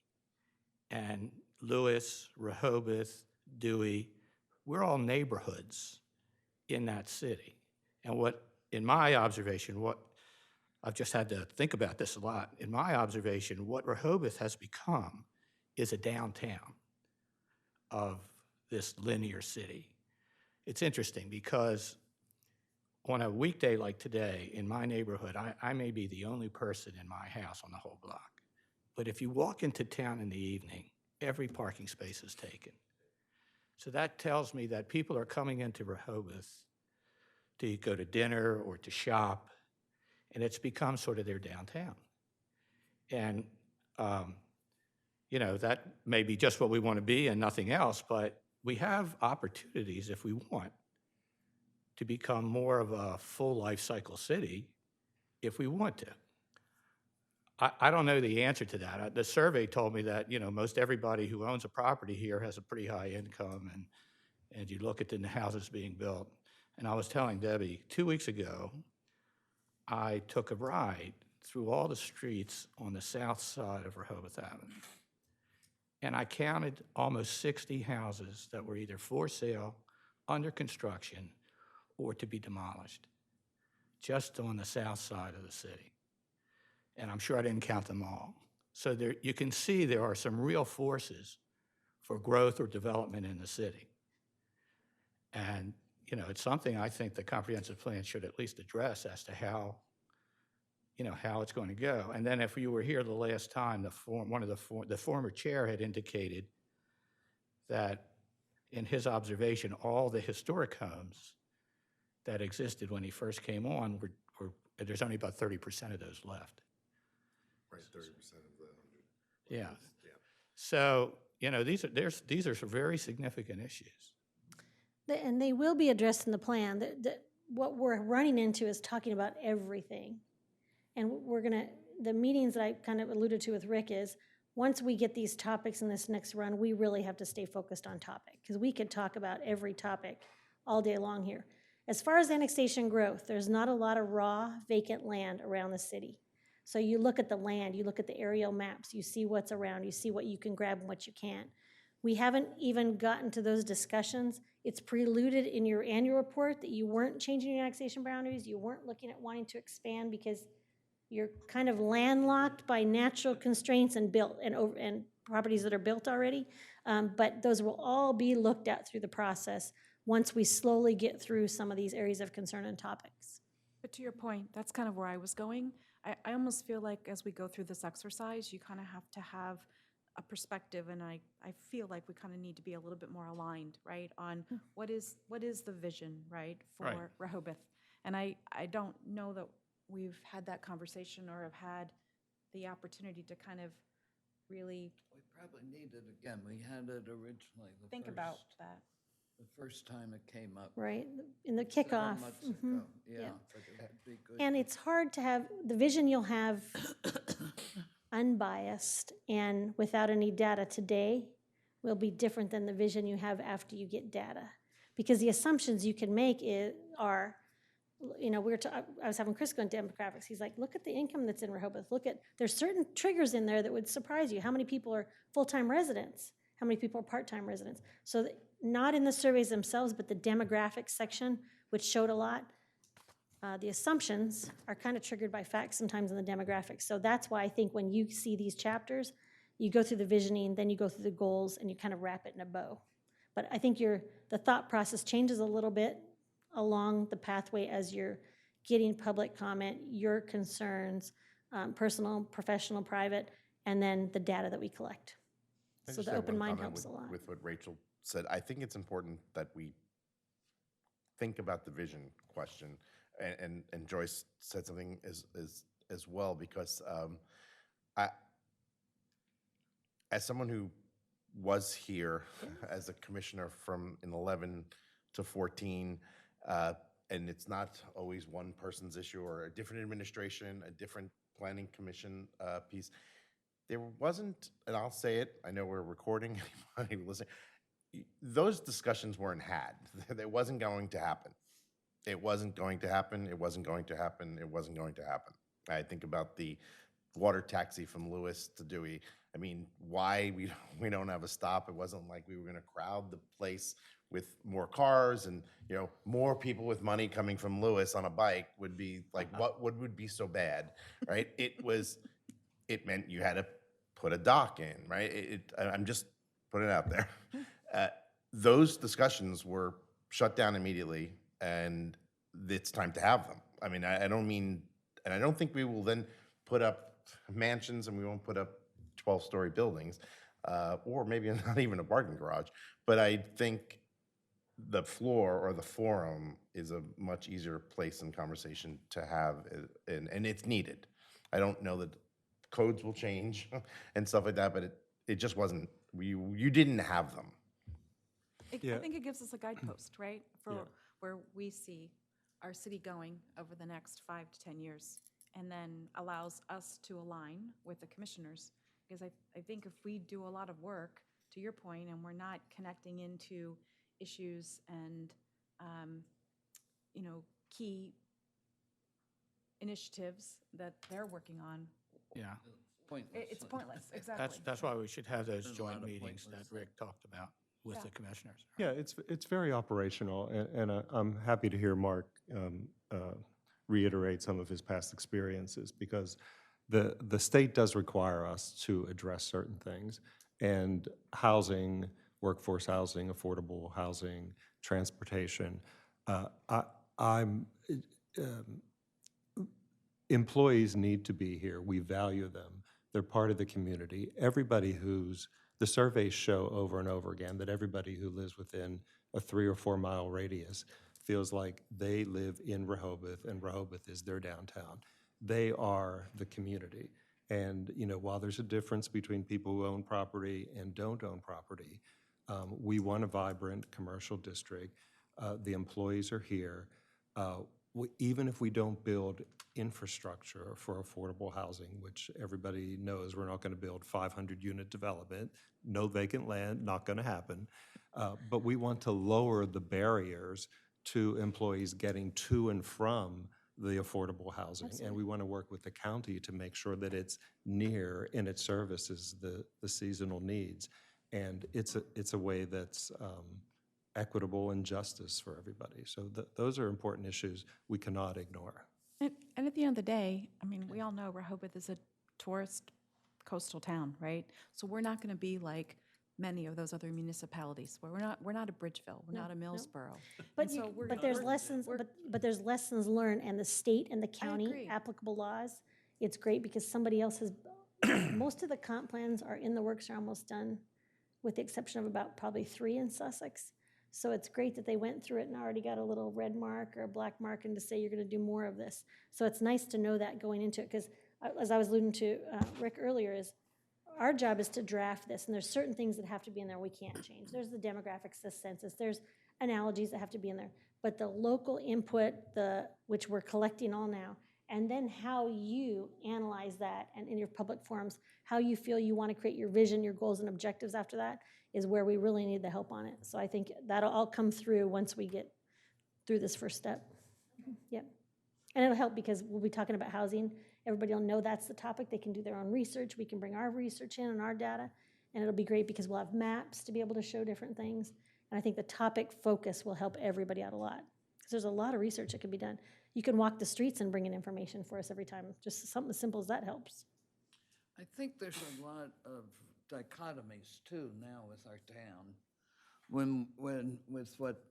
With what Steve said, you know, if you read the other CDPs, they all talk about the small town atmosphere and everything. Well, what you're talking about going in on a Tuesday night or something and there are no parking spaces, you know, so we have these, we want a small town feel, but we need it to be vibrant. You know, we want people to be able to do what they want, but their neighbor is 3 feet away from them, you know, so it's not as easy, I don't think, as it was. People want to build big places and have a pool and have a this, and then the people next door move. So we've got to really be honest, I think, Right, agree with that. when we do this. And I think your point was well taken. There was nobody on your street, but the city's jumping. And Well, one question is, would we like to have more full-time residents? would have what? Would we like to have more full-time residents? And And- so Well, I there are think that's things, something we need And to that's deal that's a with. question that just can't be answered like that. You have to Yeah. look at water and Of course. sewer and infrastructure Yeah. and services to see if they can handle your growth. We have to look at your density. So there's all that factual data when you get to your land use and all comes out. I think answering some of those questions, because you'll have information, you know, versus just what do you think today? And then 3 months from now, your mind may change to something else. Yeah, I just Yep. think we have to be honest. The entertainment Saturday afternoon in the summer is watching the 8 SUVs try to park. You know, back up and turn around. well, You know, Debbie just pointed it some out. never get out all week, you know. Debbie's point is well made. In other words, if that's an issue that we'd like to explore, you have to look at all of the impacts from that. More traffic, more people, more. Right. Yep, mhm. So a corollary of that, just to, is, I'm talking about the Tuesday night piece, and again, I'm often a benefactor of that, is we haven't maybe decided whether we want to be the tourist town or the get We more people. haven't. But It's happening. the Chamber and Main Street and the state of Delaware, they are really pushing. I mean, there isn't a weekend that I think about my own staff. But it was like, oh, we're gonna get to breathe. Well, no, it's Jazz Fest. No, it's it's the Chocolate Fest. It's the car show. It's the Polar bear plunge.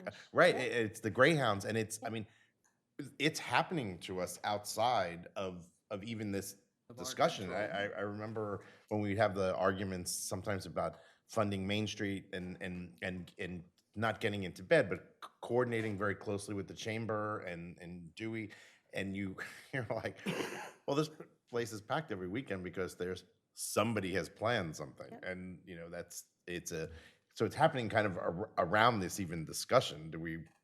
What if 1,000 homes filled up full time here? Where would the water flow, right? And you bring up a good point, because you have a lot of, and the police department did a really good presentation on their services and, events and what support. But there's a lot of other municipalities that have large events that have a large toll on police and their services and their public works for weeks. There's a lot of events here that happen seamlessly. You come here, they're organized, they're seamless. Doesn't seem to be a lot of infrastructure issues with those for the large population you get. Where sometimes you go to some other places and there's some big issues. There's a lot of things taken out of the budget. There's a lot of man hours and resources used for those. There's a lot of other police departments that get paid to come in for security. So there's a lot happening, I think, in Rehoboth that happens by others that slowly turns you into something different than what you are for certain periods of time. It's also cleaned up immediately. It's Yeah, amazing. yes, I mean, Well, it's the a well-oiled machine. The bottom line is that the pressure is there. In other words, these forces are there. The comprehensive plan will have to deal with how do we manage Very this? mixed. Right. Yeah. I think that's really very crucial to this in terms of we know where we are now, we know where we've been, and the comprehensive plan is really to try to keep it so that we don't lose what it is that makes Rehoboth Beach Rehoboth Beach. And I think it's fascinating because when the original comp plan was done 10 years ago, the city was in the opposite situation. We were in a recession. Yep. There was great concern about what was going to be happening downtown. I've lived here for quite some time now. But 15 years before that, downtown Rehoboth Beach just happened to be a small town that happened to be located next to the ocean. And then it started to go downhill even further, and there was a point where Rehoboth Beach was actually quite seedy downtown. A lot of businesses closed. Even during the summer, there were businesses that were not in business. And it got to be look a little decrepit at the end of the season. And then it started to evolve. And then it started getting better. And then the recession came in 2008 and 9, and it went downhill a little bit. And then when things got better, it started to take off.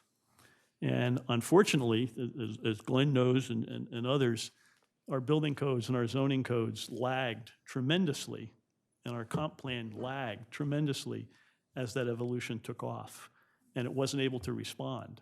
And so, to a degree, we're now suffering some of the trauma by having not had and implemented those things that could have been, should have been, and actually were documented 10 and 5 years ago to get there. So now it's our chance to do that. What's in our manifest best interest for the next 10, 15, 20 years? And can we have an impact on that? Because you're right, it's already happening, it's already coming. We're not Ellendale. Debbie and I, that's become sort of a thing we talked about for several years. From the state's perspective, although they modify it, we are Ellendale. When you look at their criteria for population and what you do a comp plan for, we're in Ellendale. Go through Ellendale and you'll notice we're not like Ellendale. Not by a long shot. And when you talk to people that are city planners and in organizations, or when I taught class, you know, if you had a small town that had 1,500 year-round residents that on a weekend had 100,000 and had it quite often, and then in the summer it goes from 1,500 to 45 or 50,000 every day, that has unique problems associated with it. Now, we have some benefits from that because you won't find, as in Ellendale, in our particular community, you'll find EMS, fire, water, you'll find complete crews and capability that services our community and that we benefit from that. So it's a very interesting dynamic of how do we deal with those issues and with the extremes that we're undergoing, and also that several people have commented on for a couple of years here from the standpoint of the environmental issues that we face on the coast and how we handle it and what we're going to do. And it's gone from some people not really thinking or worrying about it. I mean, now we're seeing beach replenishment going on again. But we get one good nor'easter and the entire thing can be wiped out literally in 24 hours. So we have some fascinating problems that are evolving that we're going to have to deal with within that plan to try to accommodate and deal with the environment around us, aside from Sussex County and all the evolution that's occurring. And the point, I think, is a very good one, that if you're within the postal code area of Rehoboth Beach, you consider us your town. Even if you live on the other side of Route 1 by several miles, you're in Rehoboth Beach. But we have some real strengths. In other words, Oh, the fact that absolutely. we can deal with 100,000 people on the 4th of July. Yeah. With your existing infrastructure, and when we show you the data from them, there's not a lot of growth staffing-wise that's accommodated that. So the other thing to think about, and unfortunately, we have to go to South Bethany, but the other thing to think about is there's some other things outside. We have the sports at the beach. We have the Delaware Sports Turf. That has a huge impact on Rehoboth. Every time we go there and we talk to people that are there, they come to Rehoboth. Right. They love Funland. They come down here to eat. They're passing Frederica. They're passing Milford. They're coming down. They're passing Lewis. They want a place where they can come and the family environment's there. They can eat dinner. So you've had some places that are 30 and 40 miles away that will come down and contribute, and they run year round. And they're all they've got huge scouts that go down there. So it's known. on a national basis a little bit, which is kind of interesting of how something in little Frederica would have such an impact in But if you talk to the accommodations. folks that own those facilities, that's part of their strategy, right? Absolutely, Is to create the absolutely. whole experience, right? Absolutely, You've got yes. the daytime family stuff, and then you can Yep. come into town and enjoy the family fun stuff too. Absolutely. And you go to Dewey and it's a different, you have different population, different demographics, different age. You go to Lewis, you have some different demographic, different population, different age. So it's a blend of where you're at in your life and what you want to do and how you contribute. Well, this discussion has been very interesting, and I think very helpful to all of us to understand the task that we have. I think we'd probably all be in agreement that obviously we see that things are changing. The survey data, I think, reveals that pretty dramatically. And as I said some number of meetings ago, our challenge is to be ahead of that change and not running to try to catch up with it. And that's where our vision comes in for what the city of Rehoboth will be in 10 years, 20 years, or 30 years from now. So we do have a lot of work to do, and I can tell that, we've got the energy here in this group to do it. Debbie, thank you very much for being here. We'll be in touch, and we have our homework. I'm going to move on quickly to a couple of other issues, and I think given the time and perhaps we put off until the next meeting a consideration of the bylaws, since the main impetus for that originally was to have a process for annual election of officers, and we've managed to overcome that without having to amend the bylaws yet. But that's going to take a fair amount of time to discuss, I think. We have a couple of other items. Meeting times. We have, is it 1 o'clock? Is it 3 o'clock? What works best? Is it 1 o'clock for meetings that where we know we're going to have a heavy agenda? What is the general sense of the members of the Planning Commission? I know, Jeff, you had some thoughts on this, and I did ask that to be put on only because, well, not only because, but we all like predictability in our schedule. And the model we've been following, I've only been on the commission for a year, but the model has been a 3 o'clock start. And if we had 2 or more items to consider, like sketch plans, we would start at 1. And, even then it can be tough to get through them. I'll also acknowledge that the city secretary probably doesn't enjoy working until 7 p.m. on a Friday night. It's just, yeah. I just want people to be aware of that. Sometimes it starts at 7. Yeah, so there's a humanity concern that I wanted to make sure all the new members were aware of as well. And, since we can start, I'm not advocating for starting at 1 o'clock, but, since we can start at 1 o'clock when needed, the system has worked. I just wanted to set an expectation for what might happen. Can people do that? I mean, is there anyone who cannot do that, 1 o'clock? 1 o'clock would be tough at times for me. 2 o'clock I can commit to. I would make sure I would leave. I usually have to start in DC on Friday. 2 o'clock is better? Yeah, for me, I mean, I on certain days, if we had a full thing and you said we need to do this at 1, like you had to flex before, I'd make it happen.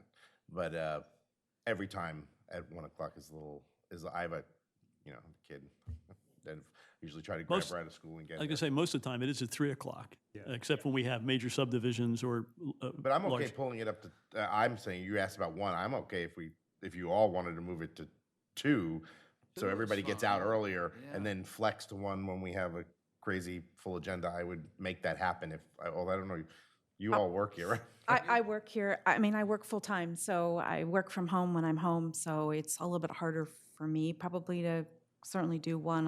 I could try to do 2, but I have arranged my schedule for 3, so, well, we could just work through it. Yeah, I like that too. I'm I also still do work working- full-time. I'm also working full-time, and I have to report to Uncle Sam, and I take leave. At 3 o'clock, I don't have to take leave because I start work at 6 or 7, but at 1 o'clock I would, so Well, you I don't also can really, come I don't late really if you want enjoy to. burning up my leave to come to a meeting, but I do when necessary. So I'm a little confused. Well, why don't we stay with 3 unless it, Well, I mean, why don't we, unless there's, a better course of action, regular meetings where the agenda is not going to be very heavy, assume that we will continue to start at 3 o'clock. Yeah. And when we are getting heavy on agenda items such as sketch plan reviews and CDP matters, we can start at 1 or 2, if that works for everybody. That'll work for me, but I couldn't do it earlier than 1 because like today, I came in last night, so I could be here today. But 1 o'clock would be fine if I had to do it. So. Okay, well, and we can always readdress this from, as the need arises, and there may be some times when we may want to devote a whole regular meeting to a particular CDP topic, for example, if it's a major area of concern. Well, for example, if we wanted to have sort of a work session and we wanted to start at 10 or 11 o'clock and I knew it in advance, I could definitely get down here like the night before, so. Okay, I think we can work our way through that. And do we tend to get a lot of notice to do those sketch reviews? Like, do we have a month in notice? or- Well, actually, I was going to bring that up. Sorry, what was the question? Do we get a lot of She was notice? asking whether or not we get a lot of notice when we get things like sketch plan reviews. Now, your agendas are typically a 7-day notice agenda. There's not many things that you do that require more than that. There Except for will be major some things, subdivisions. right, right. 30 The days. public hearing required Public with hearing requirements, subdivisions, right. 15 days. When you do the comp plan, you're gonna have to have a public hearing that's gonna be a 15-day notice. But generally, your agendas are 7-day notice agendas. I guess building inspector is not here. City solicitor have anything for us? No, other than the administrative variance item continues to percolate at the city commissioners level. I think I mentioned that last time, that they're considering a proposal to allow variances of up to a foot to be administratively granted in the building and licensing office. Saw that letter. Yeah, so it'd be up to a foot only for front, rear, and side yard setback issues, though not height or other sorts of bulk issues. So there's been a fair amount of discussion in the community about whether a 12-inch administrative variance where you have relatively small lots is appropriate or not. So I think that'll continue to work its way out at the commissioners level, and we'll see some legislation. There's already a draft of the ordinance, but I think there's going to be some modifications to that ordinance before it gets done. I saw the lady, Julie, forget her last name, the letter she had in the Gazette, Right. which I thought was pretty good. Did you say 1 foot? Julie Davis. I saw I thought you mentioned the word, the 4-letter word pool, but is it? 1 foot, 12 1 12 foot, inches, so it 12 could be inches. it could be for anything, but if you needed to encroach onto the thing, it could administratively go 1 foot. Right. Whether it's patio Now, or the something like ordinance that. does still require that the building official apply the same standards that the Board of Adjustment would apply, so it's not going to be a rubber stamp, not supposed to be a rubber stamp administrative variance. You're supposed to be able to, demonstrate a legal standard that you have an exceptional practical difficulty and therefore need this up to 12 inches variance. But there's a little bit of, that's another area that people are, I think, raising as to whether that's an appropriate requirement to put on the building official to apply a legal standard that the Board of Adjustment is, is supposed to routinely do. And this applies to existing structures, not new, or that's not be clear. both. I think that's still a discussion item. I think some of the commissioners are leaning toward any existing or new construction. Others are feeling that it should be things that are existing now. I mean, we've had things at the Board of Adjustment before where somebody's needed to put a 3/4 inch overlay over their siding, and that 3/4 inch is encroached, and those sorts of things. I think the commissioners pretty much universally think are appropriate for an administrative variance. There are other things that maybe would not be. Certainly, new construction raises new issues, such as if it's new construction, why didn't you design it to be compliant versus needing a variance? Glenn, I had a different question. Did the Board of Adjustments make any changes to that FAR decision? They've not. I'm glad you asked that, though, because some of you have been following the Board of Adjustments recent applications. There's been a couple that's come before them that they all revolve around the determination of what is how is gross floor area properly determined. There's been a couple challenges now in the commercial context to the way that the building and licensing department is applying those definitions. The determination of the building official and the Board of Adjustment, the Board of Adjustment affirmed the building official's determination and interpretation of those code sections, and that has created a little bit of a ripple in the building community as to the way that it's being interpreted. So interestingly, though, there's been a motion for re-argument filed in both of those cases. One of those motions will be heard later this month at the Board of Adjustment's third Monday of the month. Well, I thought there was wasn't there a meeting a week or so ago at 7 o'clock at night on that?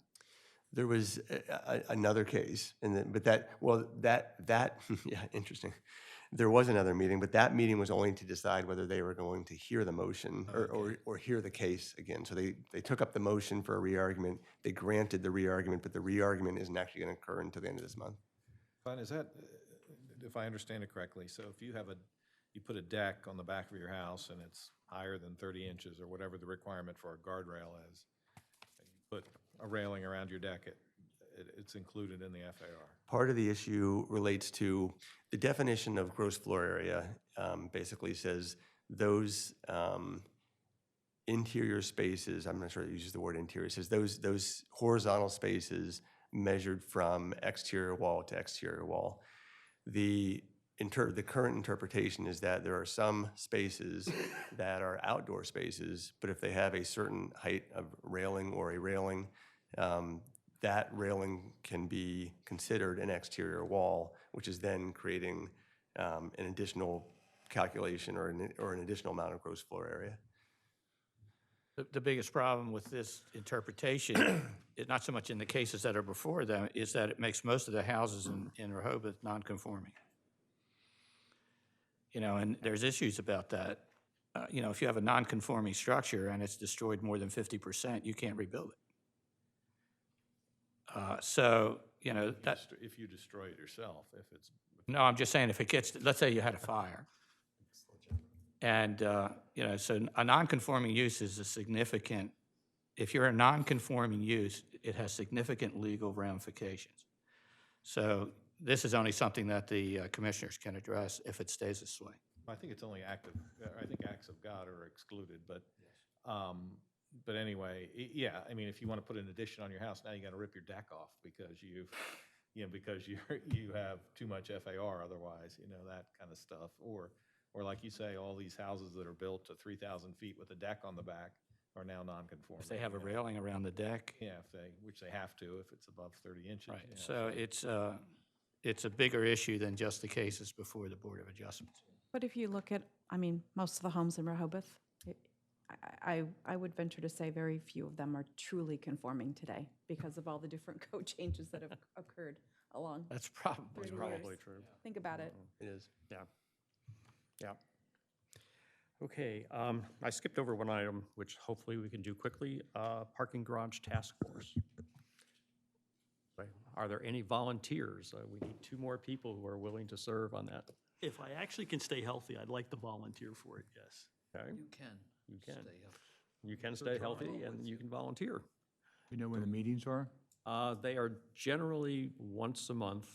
Sometimes it's 5 or 6 weeks, and they are usually on well, they vary, know that they have actually. it, They're yeah. sort of, they've been on Mondays, they've been on Fridays, and generally in the morning at 10 o'clock. They typically last about an hour. Although, you know, the task force is still gathering information. Once information, you know, the gathering of information reaches the next step, then I suspect, you know, there'll be more in-depth discussions about whether or not, you know, we need a parking garage, and if so, where does it go? But you know, those are deliberations that really haven't taken place yet. So I would say it's not a great commitment of time, but it is something that I do feel the Planning Commission needs to be well represented at. Would like to do it, but Mondays and Fridays would be the best time for me. My wife still works part-time, and we drive back to DC on Tuesdays and Wednesdays, and so. Rick, They are you- typically Mondays or Fridays, aren't they? I just don't recall when they've been meeting, actually. I mean, I can look it up. Are you see. coming off that committee, Rick? No, Or you- no, Oh, you are, no. you're going to stay on, okay, so Yeah. there'll be three, There would be potentially up to three of three. us. Okay. Anybody else? Well, then, I thought you have three. You. well, you and well, you. yeah, I guess we'll go with that. I mean, if something doesn't I work would say, out for I someone, mean, you I've can always thought always. if somebody's interested and wants to do it, that's the best kind of participant you want. So try it, and if it doesn't Yeah. work for your schedule, then we'll Exactly. Yeah, revisit it. we can change if it doesn't work for you. So we now have three representatives of the Planning Commission for the How many are on the Parking committee? garage task I force. still have bruises from the Lord, I don't know, I scooter think there's parking. like 10. I still have bruises that are healing. Does this committee like the idea of having three of us on their committee? I think, yes. I actually think so. I think they're encouraging it as well. Yeah. I don't know, it's just- Yep. That's great, they requested it. Future Planning Commission meetings.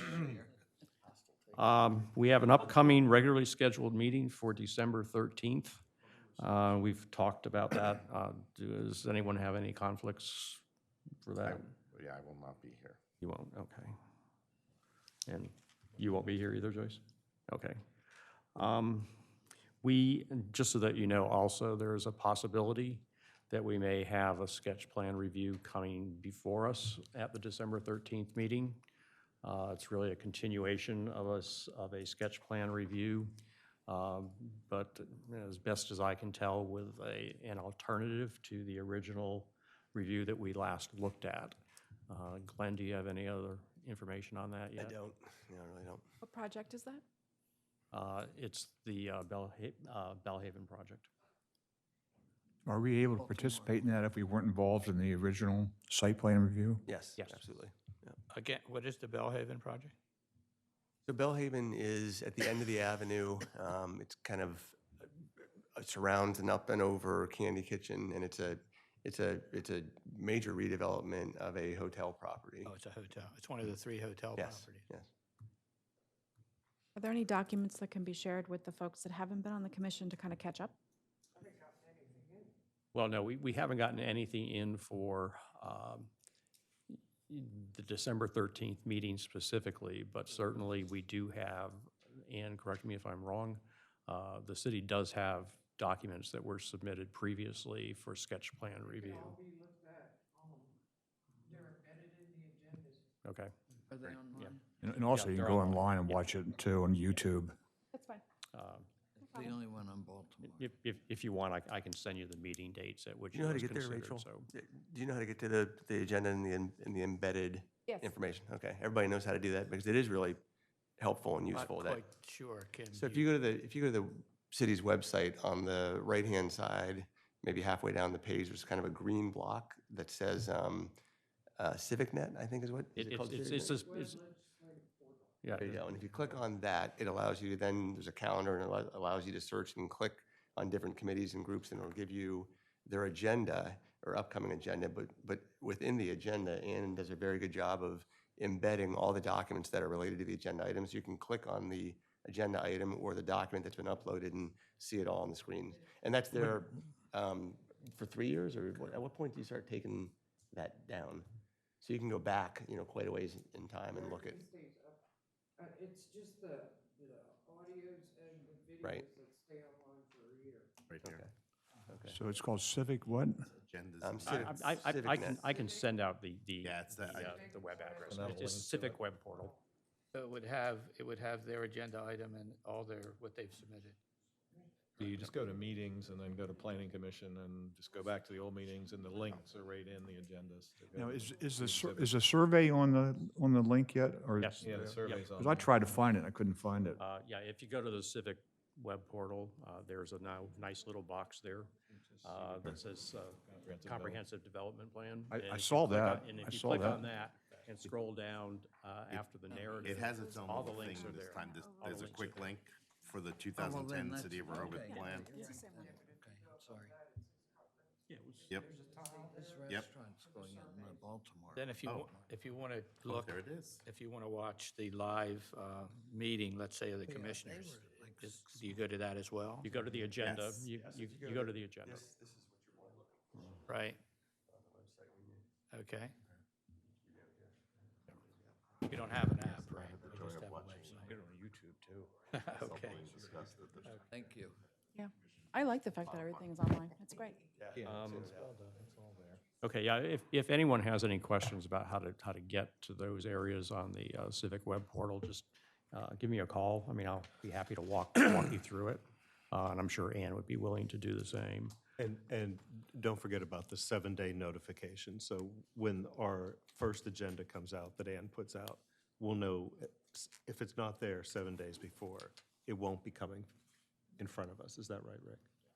Yep. Now, Ann does embed, supporting documents, after she posts the initial notice. But I post the pristine agenda 7 days prior to the meeting, and usually a day after that, which would be 6 days prior to the meeting, is when you'll see support documents being embedded in the agenda. One other thing, we had this letter from Vince Robertson that came in. yeah, that letter came in some time ago, that Ann asked me if it had been shared with us, and I don't believe that it was. And so I asked Ann if she could please make it available to us. It is an update that was sent in October of 2019 about the Baltimore Avenue Hotel preliminary site plan. It was a status update, just a letter. I just have a disclosure on the record. Vince Robertson is my neighbor, and he has also represented me, not in anything that has to do with the city, but when I had transactions concerning my property to put it in a trust, he represented me on that. So I just wanted, I don't see any conflict, but I just wanted to make sure that it's on the record good. that, he has represented me in some matters. Good, thanks for that. Good, thanks. Quickly, do you know of any attendance conflicts for beyond the December meeting, the January 2020 meeting or February 2020 meeting? I don't know now, but February 2020, I'll be gone that Friday morning through Sunday, Okay, so I would miss that meeting unless we can push it to another day. okay. We'll look at that. sorry, what was the date in January? Well, it would be the second, the second 10th? Friday, the 10th. And then the one in December is the, Well, December is the 13th, 13th. but February would be also. Valentine's Day. Yeah, February Valentine's Day. 14th. Wait, are you going to move it to the 14th? Is that what you're saying? February? February meeting is the 14th, and February meeting is. Oh. January is the 10th. I'm fine February 14th. It's the following weekend, the 20th, 21st. Oh, okay. I would be gone. Oh, okay. Well, So we're good. We'll be fine then. Okay, we're good. Okay. Thank all you. right. And also, April is Good Friday. Not that it makes any difference, but I mean, it's just point of reference. Okay. Yeah, we'll look at that as well. Okay. If there is no further business, anyone have any comments or anything? You're going to do the, you're going to do the Jan motion? Okay. I move that we adjourn. Is there a second? Second? All those in favor? Aye. Aye.